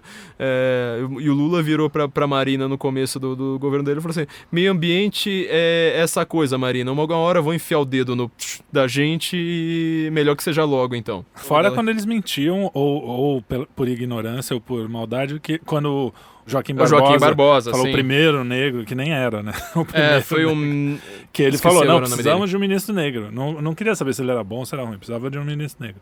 Botou e o João Willis, ele fala em primeira pessoa até hoje, né? Que ele é o primeiro homossexual deputado, logo depois do Clodovil, né? Quer dizer, o cara nem pra dar uma disfarçada, assim, sei lá, dar uma micro pesquisada. Os caras, além de incompetentes, são ignorantes. Isso eu quero... O PT tinha isso, cara. Ele, além de incompetente, além de picareta, era incompetente também. Ou seja, nem pra fazer... Até quando queria fazer alguma coisa que servia, não conseguia. E assim, nós temos agora... aliás, falando essa questão de minorias, nós temos também na própria secretaria ali dos direitos humanos, né, já que a gente quer falar em direitos humanos de minorias, reclamaram tanto, né, de tirar, agora não vai ter mais minoria, não tem mais política LGBT, etc. A questão dos infanticídios indígenas, né, vai ser... Sim. Eu tô procurando aqui o nome dela, agora esqueci, mas é uma secretária também dos direitos humanos, se não me engano, lá do Pará, né, a gente conversou com ela, meu Deus do céu, eu tô cometendo uma gafe aqui muito grande, esqueci o nome dela, que ela fez até um documentário, né, sobre os infanticídios indígenas. Que também de uma simplicidade absurda. Nossa, né? Peço até perdão aqui por ela, mas ela faz um trabalho também muito bonito. Então, quer dizer, nós temos aqui uma equipe que está realmente voltada a trabalhar pelo Brasil. Você vê assim que o Bolsonaro ele não precisava colocar essas pessoas, ele ganharia mais colocando outras pessoas nos seus gabinetes e não vai ser dessa forma. Quer dizer, nós temos agora realmente uma esperança muito grande, temos gente capacitada para fazer o seu trabalho. Eu quero lembrar... tem o Ricardo Salles também, né? Que foi pro meio ambiente, já que a gente tava falando do Ricardo Salles. Você pensar que a gente tinha uns caras assim, tipo... Não só Ciro Gomes, você pensar aquele último ministro da educação da Dilma, como é que o cara chamava? O filosofeta famosinho aí, eu esqueci. Esses caras que ficam fazendo colunista de Folha. Você tá colocando gente que sabe o que tá fazendo agora, né? Então, assim, a questão ministerial eu acho que é o grande foco agora desse primeiro momento da nova era. Porque eu não tô vendo DOPS, não tô vendo polícia militar, não tô vendo nada na rua. Quer dizer, polícia militar eu vejo, mas assim, tá todo mundo muito pacífico, ronda escolar, esse tipo de coisa. Então tá muito light. Vai ter um pacote de medidas também em relação à segurança, em relação ao direito, que era o que eu estava esperando. Falei assim, eu quero alguma mudança no direito, por isso que eu primeiro apoiei, depois eu fui um pouco contra e depois eu fui bem contra a ideia da Janaína virar vice, porque eu falei assim, eu acho que ela vai fazer um trabalho melhor fora da vice-presidência do que na vice-presidência, né? Eu conversei inclusive com ela a respeito disso. E nós temos, então, ministros extremamente capacitados que estão lá para realmente fazer o trabalho. Eu vou lembrar de uma coisa que o Olavo dizia, uma vez que falaram para ele há muitos anos, assim, falou assim, nossa, você não queria ser ministro da educação? Ministro da cultura, aliás. Ele falou assim, para mim o Ministério da Cultura, a única coisa que você precisava fazer com ele era para acabar com o ministério. Então, assim, para quem tá reclamando que tem ministério demais, eu também reclamei disso. Eu reclamei disso e faz, assim, sei lá, 1 mês, eu acho. Falei assim, nossa, mas para que precisa ter Ministério dos Direitos Humanos e tal? E quem trabalha na área, todo mundo falando um por um, foi falando assim, cara, você não acaba com isso do dia pra noite, porque senão vem um refluxo desgraçado. Então, quer dizer, a minha visão, por exemplo, eu tenho uma visão politicamente esquisita a respeito da Lei Rouanet, por exemplo, porque eu acho que a Lei Rouanet, ela originalmente, ela foi uma das melhores leis do Brasil. Porque pra você falar assim, o pequeno artista ele vai ter o mesmo palco do grande artista. E isso, a ideia era sensacional. Só que aí você fala assim, bom, então vamos fazer o seguinte, o pequeno artista ele vai ter dinheiro em troca de me favorecer politicamente. E o grande artista, ele também vai ter dinheiro, não precisa nem ter público. Então, quer dizer, você pega um monte de artista que já foi grande, e aí, sabe, começa a ficar meio fracassado na vida... E os caras continuam com a mesma grana de quando eles tinham público. Não, sério. Aí é que você vê a importância do princípio, né? Quando você pensa assim, não, é uma lei legal. Eu também pensava quando era moleque, principalmente, pô, que legal, os artistas. Mas você fala assim, existe um princípio. Quem vai dizer o que é arte? Quem vai controlar isso? E quando você vê, acaba virando uma coisa política. Não tem como não virar. Seja de que lado for. Você precisa de alguém muito virtuoso pra falar que não. Não pode é um político que tem que fazer. Mas não em geral não é o que acontece. Exatamente. Então, quando temos essa... a Lei Rouanet é tipo um exemplo fácil, assim, né? De ser dado. Então, assim... Hoje você não poderia acabar com a Lei Rouanet do dia pra noite. Bolsa Família é a mesma coisa. Agora, a Lei Rouanet também, existem já mecanismos para que você use bem ela, por exemplo, sinfônicas, filarmônicas, alta cultura, museus. Porque, pô, museu é uma coisa que ninguém vai... Todo mundo concorda, o mais conservador dos conservadores, o mais liberal dos liberais... O mais liberal dos liberais não é porque eles não têm cultura, mas... Mas um museu como o museu que pegou fogo ano passado... Museu Nacional. Seria bom que tivesse dinheiro que não pegasse fogo, por exemplo. E outra coisa, uma orquestra sinfônica... É aí que eu falo, assim, tipo... Você vai em qualquer país civilizado do mundo, as orquestras sinfônicas, elas são estatais. Tanto que assim, você sabe qual a diferença de uma orquestra sinfônica para uma orquestra filarmônica. Todo mundo vai lá e fala assim, o Spala, mas eu falo assim, não, meu filho, a diferença é que uma tem dinheiro público, outra não. A filarmônica, ela vive de filantropia. Então, só que as grandes orquestras do mundo geralmente são as sinfônicas. Porque então, se voltasse para esse tipo de coisa, ia ser legal. Em vez de nossos amigos de sempre, que eu não preciso citar. E assim, quando a gente tem... O que eu vejo é que... eu vou voltar à primeira questão que a gente colocou quando a gente começou a falar do Ernesto, que falou assim, a gente está redescobrindo o Brasil e o brasileiro. São duas questões aí que parecem ser próximas, mas elas não são. O brasileiro, ele é um povo, vamos dizer, que... É até difícil explicar o que o Bruno Garchagen fala. Aliás, o Bruno Garchagen está como assessor do Ricardo Vélez, assim como o Silvio Grimaldo também, que cuida da página do Olavo. São dois assessores de comunicação ali do... Eu não sei se o Grimaldo está na comunicação de fato, mas são dois assessores direto do Ricardo Vélez. Então, que são pessoas que a gente conhece, que são legais e que são foda. Não só legais, eles são muito foda. Eles são, assim, os caras que manjam do que eles estão fazendo, né? Profissionais fodas. São profissionais maravilhosos. Então, assim, quando a gente tá num governo como esse, sobretudo pelo que a gente passou antes desse governo, então quer dizer, teve Dilma, eu não falo nem do Lula, porque o Lula é um fenômeno muito claro, assim, um fenômeno que você consegue explicar. A Dilma, nem o Lula já consegue explicar. Difícil. A Dilma, como que ela chegou lá? A Dilma nem o Lula consegue explicar, assim, a Dilma, então assim, teve 2 mandatos da Dilma, você teve impeachment, você teve o período Temer, você teve um período em que o Brasil inteiro começou a falar assim, olha, o que o Brasil era até então não vai ser mais, nós estamos acostumados com o Brasil, com uma visão de Brasil, tipo, praia, carnaval... esse tipo de coisa, eu falo assim, não, e corrupção, eu falo assim, não, peraí, a gente tá um pouco de saco cheio disso. Até eu escrevi pra Suíça, foi publicado muito chique, outro dia 3, foi chique, foi chique. Eu escrevi pra Suíça, pra quem não sabe, assim, porque apareceu um monte de gente falando assim, mas a Europa inteira esquerdista, não sei o quê, eu falo assim, cara, a Suíça é uma ilha na Europa, ela nem sequer faz parte da União Europeia, ela nem se meteu nas 2 guerras, então... Calm down. Polônia, Hungria hoje em dia. Né? Exatamente. Mas a Suíça ela nem sempre se organiza, ela é ultra isolada. E ela é o país mais politicamente incorreto do mundo, né? Como eu falo, a Suíça é um país que você, em vez de ver quantas armas tem por cidadão, você vê quantos cidadãos tem por armas. Esse país extremamente politicamente incorreto. Então, por exemplo, para vocês terem uma ideia, toda vamos dizer, o que seria o equivalente à nossa direita alemã, ela se informa na Suíça. Pela Suíça. Então eu escrevi para Weltwoche, que é a maior revista da Suíça, né? Seria o equivalente à Veja da Suíça alemã. Não sei se ela é a maior da Suíça, mas ela é a maior da Suíça alemã. Um artigo que saiu na capa, ainda, felizmente. Cara, escreveu. Meu primeiro artigo em alemão, né? Foi na capa. Aliás, pra quem fica falando assim, nossa, essa discussão sobre nazismo, vai falar lá na Alemanha, porque lá eles nem discutem. Então, eu tô na capa.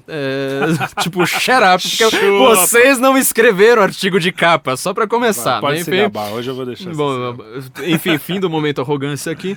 Eu escrevi um artigo para a Suíça e lá tem duas dificuldades. Em primeiro lugar, você explicar que os jovens, o que eu ia falar do Ricardo Vélez, dessa nova onda, que os jovens, eles estão explicando conservadorismo para a geração dos pais. Exato. Você fala, mas pera, como assim? É o que vai acontecer aqui, de certa forma. Já tá acontecendo. Eu falei assim, olha, eu sei que você vai achar que eu tô errando a tradução, eu sei que você vai achar que eu misturei as palavras, é sério. Há uma revolução aqui que os jovens estão estudando conservadorismo quando os pais eram tudo social-democrata, etc. Isso. E a outra dificuldade, essa é a mais engraçada de todas, sobretudo porque teve uma discussão com a Miriam Leitão. Eu quero fazer um vídeo, aliás, né, já que a gente agora tá com um canal de vídeo, quero fazer um vídeo só sobre essa questão. Talvez vai sair um pouco atrasado, né? A gente ainda vai gravar, até sair, pode sair um pouco atrasado, mas ainda quero falar. Porque, não sei se foi o Bolsonaro, não lembro quem, alguém falou assim, nós somos contra o socialismo do PT. E aí aparece um monte de jornalista, né? PT nunca foi socialista, não sei mais o quê. Cara, na hora que você vai explicar para um suíço, com o Estado brasileiro como é, que o Brasil se acha capitalista, ele dá pra um risada suíço, meu, cara... Pior, eu escrevi meu artigo inteiro falando assim, não, porque nós tivemos aqui um período social-democrata, não sei mais o que. O cara foi lá revisar meu alemão, eu falei assim, olha, meu alemão aqui tá meio capenga, né, e tal, não tá muito bom, e sobretudo, eu não entendo do alemão da Suíça, pra quem não sabe, é bem diferente, né. Ele falou assim, a minha questão, na verdade, eu não vou nem revisar tanto seu alemão, vou revisar o estilo pra revista. Ele trocou todos os social-democratas, falando assim, isso aqui é socialista. Uhum. Aqui na Suíça, social-democracia é o que a gente vive. Eu falei, meu... Social-democracia, sim, é tipo, sei lá, você ter 20%. Os nórdicos, exatamente. Não, nem nórdico. Nórdico eles chamam de socialista. Fala, é socialista aqui. Então ele fala assim: socialismo, o governo suíço é social-democrata. Você explicar o Brasil, você fala assim, cara, mas tipo, qualquer suíço aqui fala, isso aqui é socialismo. O que você tá me mostrando é socialismo. O capitalismo é nosso sistema bancário. Tipo, você vai falar que existe capitalismo quando tem agência reguladora, sei lá o que. Não, isso aí não. Cara. Enfim, né? Foi bem engraçado até essa experiência. Bom, o artigo chama Zeitwende em Brasília, quer dizer, temos uma mudança de tempos no Brasil. Zeitwende em Brasília. Tá na... Não foi assim o principal artigo, mas tá na capa, né? São 3 artigos principais, um com foto e 2 sem fotos. Esse foi um dos artigos sem foto. E a Weltwoche, até o cara foi lá e falou assim, você tem o senso em comum, vi que você tem um podcast chamado Guten Morgen. Ele sempre fala assim, Guten Morgen Brasília, na hora que vem falar comigo, né? Alex Bauer, vou mandar um abraço pra ele mesmo que ele não consiga me ouvir.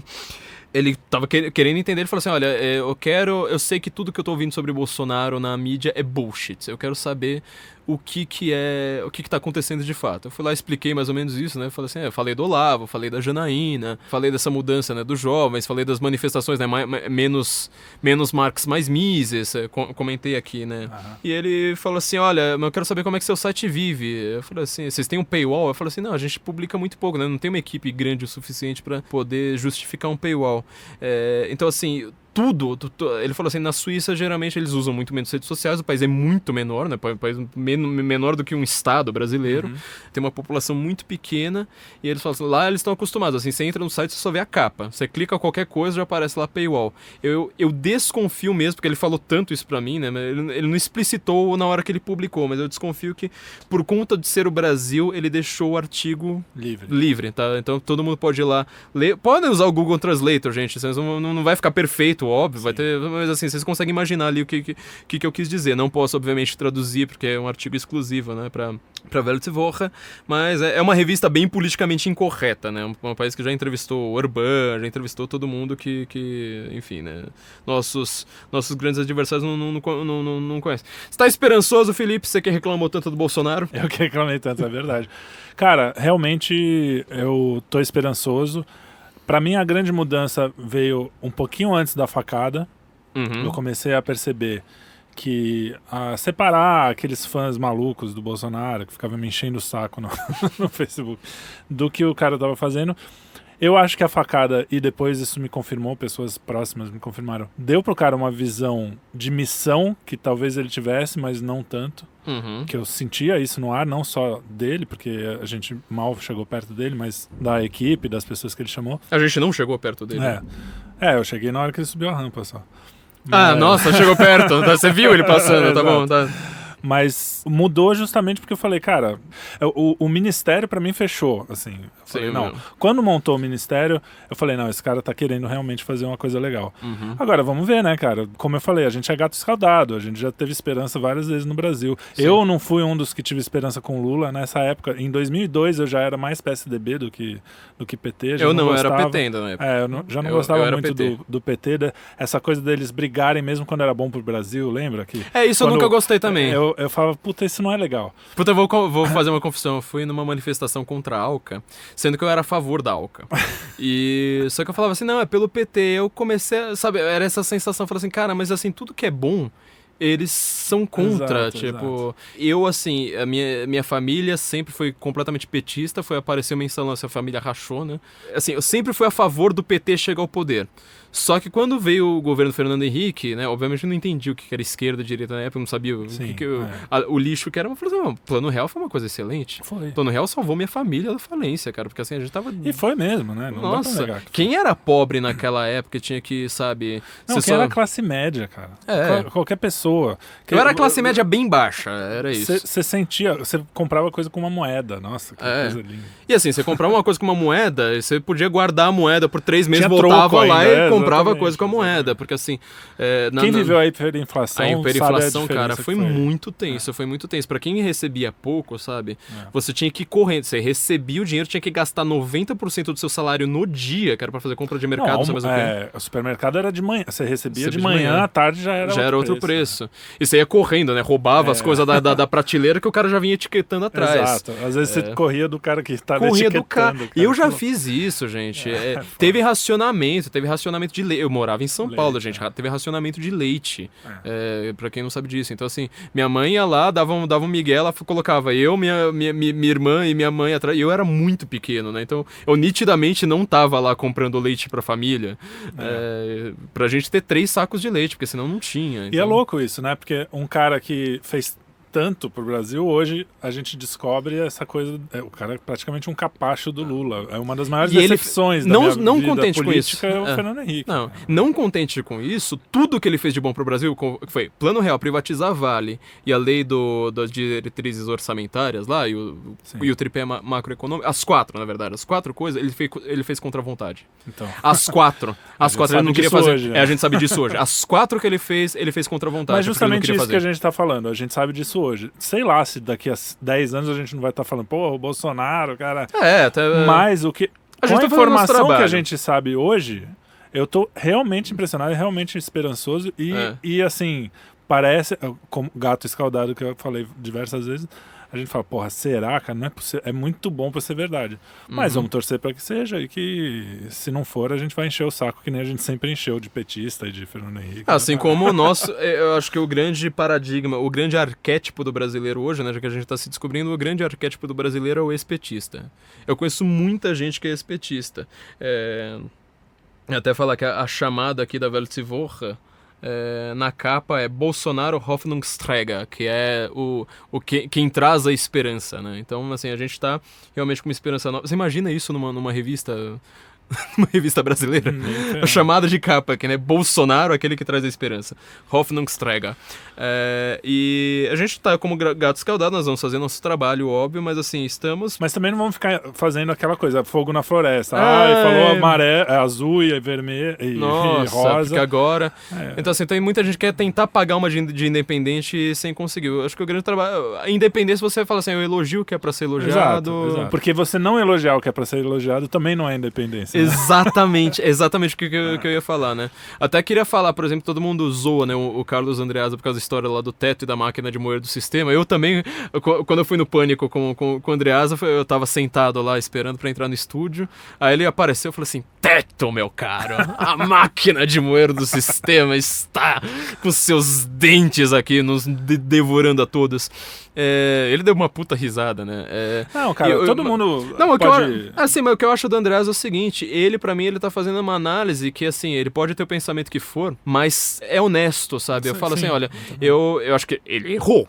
Mas assim, pode ter gente que concorde comigo que é pilantra. É essa pra mim é a grande questão. Pode ter gente que concorde com tudo que eu tô falando aqui. Honestidade intelectual. Que é pilantra. O Andreas, ele pelo menos, ele tá com aquela visão lá dele, eu tenho discordância, eu falo assim, ele tá elogiando coisas que eu não elogio e vice-versa, mas ele tá sendo bastante honesto, falando assim, ó, eu acredito nisso aqui, eu tô falando que eu acredito. Nós dois, a gente concorda? Nós dois. Nem fuder. Cara, mas a gente, aliás, quando a gente senta pra discutir com qualquer pessoa no bar, é só discussão, é só gente briga mais que todo mundo. Exatamente, né? então. Mas tudo bem.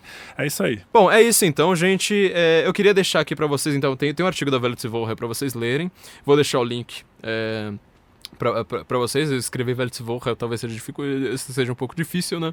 Não se esqueça que nós temos a CV pra VC também, já que você vai começar um novo ano, já que tem Paulo Guedes aí na economia, vai ter um monte de investimento, vai ter um monte de emprego, e você tá sem emprego, ou então você tá com um emprego bom. É isso que eu falo sempre da CV pra VC. Tem muita gente que tá com um emprego bom e precisa subir, aí você precisa ter um currículo melhor ainda. Eles vão fazer o currículo pra você realmente se destacar. É pra você não ter aquele currículo, sabe, anódino, então olha, fala assim, será que esse cara é bom, será que não é?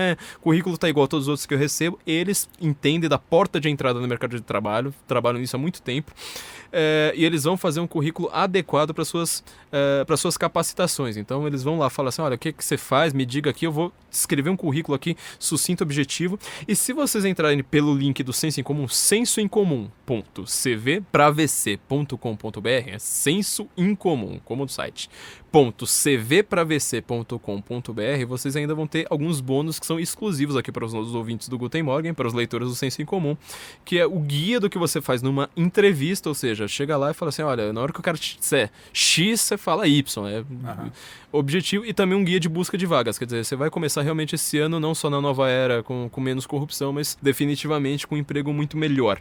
Temos de agradecer também ao Dr. Fábio Pinheiro, cuja clínica está apoiando aqui o Guten Morgen. Ele tem uma clínica de reabilitação maravilhosa. Pô, é muito bonito o trabalho dele. O trabalho dele é uma coisa, assim, é de chorar. Eu falei com ele pelo telefone, ele tá apoiando aqui o Guten Morgen. Ele tem leitos, assim, quase lotados, assim, o tempo todo, e ele realmente faz um trabalho, assim, pra cuidar de quem precisa, quer dizer, pra quem tá lá com vício em drogas, crack, cocaína, coisas pesadas, e sair de lá bem. Quero mandar aqui meus agradecimentos também ao Dr. Fábio, e lembrar que nós estamos também com uma nova parceria comercial agora com a Vista Direita, quer dizer, você entra lá na Vista Direita, aliás, vistadireita.com.br, vocês vão ter as camisas oficiais do Senso, tem a âncora do Senso, eles fizeram uma âncora ainda mais estilizada, muito bonita, e também uma camiseta com uma frase maravilhosa que é: se você discorda, você está errado. Essa frase é bem... A não ser que seja de mim, porque aí quem tá errado é você. Não, nunca. Uma camiseta muito bonita, e também tem caneca com isso. E assim, essas são as primeiras camisetas. A gente vai ter mais, logo mais, algumas camisetas novas, então entra lá na Vista Direita, que eles também estão com uma parceria muito interessante aqui com a gente. E não se esqueça que a gente não anunciou aqui no Guten Morgen, mas nós temos agora um canal de vídeo. Guten Morgen TV, quer dizer, nós fomos realmente pro YouTube. O YouTube, nosso canal tá dividido da seguinte forma: tem os podcasts, de fato, eles agora estão lá, assim, a imagem estática e o áudio do podcast. Entra lá tem lá o Guten Morgen. E também tem o canal interno ali, o Guten Morgen TV, que estamos com o nosso primeiro vídeo, certo? Foi ainda só nosso primeiro vídeo. Ele saiu com muito atraso, quem viu, assim, já sabia que a gente tinha filmado. Quando a gente filmou, faz muito tempo. Logo que foi eleito. Logo que o Bolsonaro foi eleito. Neste momento aqui, a gente tá gravando no dia 4, ele tá com 59 mil inscritos, é um número muito significativo pra gente. O vídeo, né, do primeiro Guten Morgen TV, Você Não Sabe Nada do que é Estado Laico, ele tá com 109 mil visualizações. Então, assim, a gente... Temos a agradecer a todos vocês. O Felipe aqui, Felipe Trielli, que tá comigo, foi ele que fez a musiquinha. A musiquinha que eu acho que deveria ter sido incluída no hino nacional. Muito bem. E então se inscrevam lá, gente, não se esqueçam lá da CV pra VC, da Vista Direita, e é isso aí, gente, nos ouvimos no próximo episódio da Nova Era. Também, Felipe Trielli, sigam no Instagram, no Twitter, no Face também, Felipe Trielli. E continue apoiando o Guten Morgen, o Flávio, que a gente diferente dos blogs de outras gerações. A gente é independente da gente... Na verdade, a gente é dependente dos nossos ouvintes. Exatamente. Então entre lá no Patreon, no Apoia-se, patreon.com/senso em comum, apoia.c, com S, né? apoia.c/senso em comum. Vocês vão apoiando, vocês vão ter acesso a conteúdos exclusivos, como, por exemplo, a nossa última revista. A gente vai... Todo mundo pergunta assim, mas eu tenho acesso a todas as revistas? Tem. É só você apoiar, você vai ter acesso a todas as revistas, é um aporte mensal. Você faça ali a sua contribuição, tem acesso a todas as revistas. No Apoia-se, inclusive, você pode apoiar por boleto também. E você vai ter acesso a todas as revistas. Nós agora vamos ter realmente uma frequência muito mais disciplinada, né? Porque assim, foi um ano muito difícil pra gente. Eu não tenho equipe, tem praticamente o Felipe Trelli que trabalha pra mim agora escravizado. Acabaram de pegar a onda nessa equipe, né? A gente não pode mais contar com ele. Pois é, a gente tinha o Felipe Martins, aliás, a gente esqueceu de falar do Felipe, né? Ô Felipe, foi mal. Felipe Martins agora também tá como assessor internacional do Bolsonaro, quer dizer, eu achei que ele iria trabalhar no Itamaraty, ele não vai trabalhar no Itamaraty, ele vai trabalhar no Planalto. Sim. Certo? Então, assim, o Bolsonaro vai falar assim, o que eu faço com a China? Pergunta pro Felipe. O que eu faço? Vai ser o posto Ipiranga Internacional do Bolsonaro, vai ser o nosso Felipe Martins aqui. Só que manja pouco, né? Manja pouco. E eu quero que ele ainda venha aqui e explique pra gente, só que assim, agora o cara tá em Brasília, vai ser bem mais difícil ter a contribuição dele no censo. Mas enfim, a gente não tinha equipe, agora tem o Trielli de equipe, ele trabalha aqui tudo pra mim. E agora nessa nova era, escravidão, essas coisas, né? Eu tô escravidão, tortura, exatamente. Então assim, gente, não deixem de contribuir lá pra gente, vocês vão ter as revistas que vão ter conteúdos muito bons, e aliás, conteúdos cada vez melhores, que vocês não sabem ainda o que a gente tem em preparação aqui, conteúdos cada vez melhores, e a Vista Direita e a CV pra você, e se inscrevam no canal também, gente. Então, um abraço, Roberto, da CV pra você, que é um gente finíssima. Roberto Burgues, cara, você é sensacional, logo você vai estar aqui de volta, né? Ele fez o nosso episódio sobre censura nas redes, ele apareceu. E você via, né? Ele sabia, ele também manja dos assuntos. O cara... Até os nossos patrocinadores manjam pra cacete. Os caras são sensacionais. É isso então, gente. Um abraço aí. Guten Morgen em Brasília. We the people must unite. Reject this glow.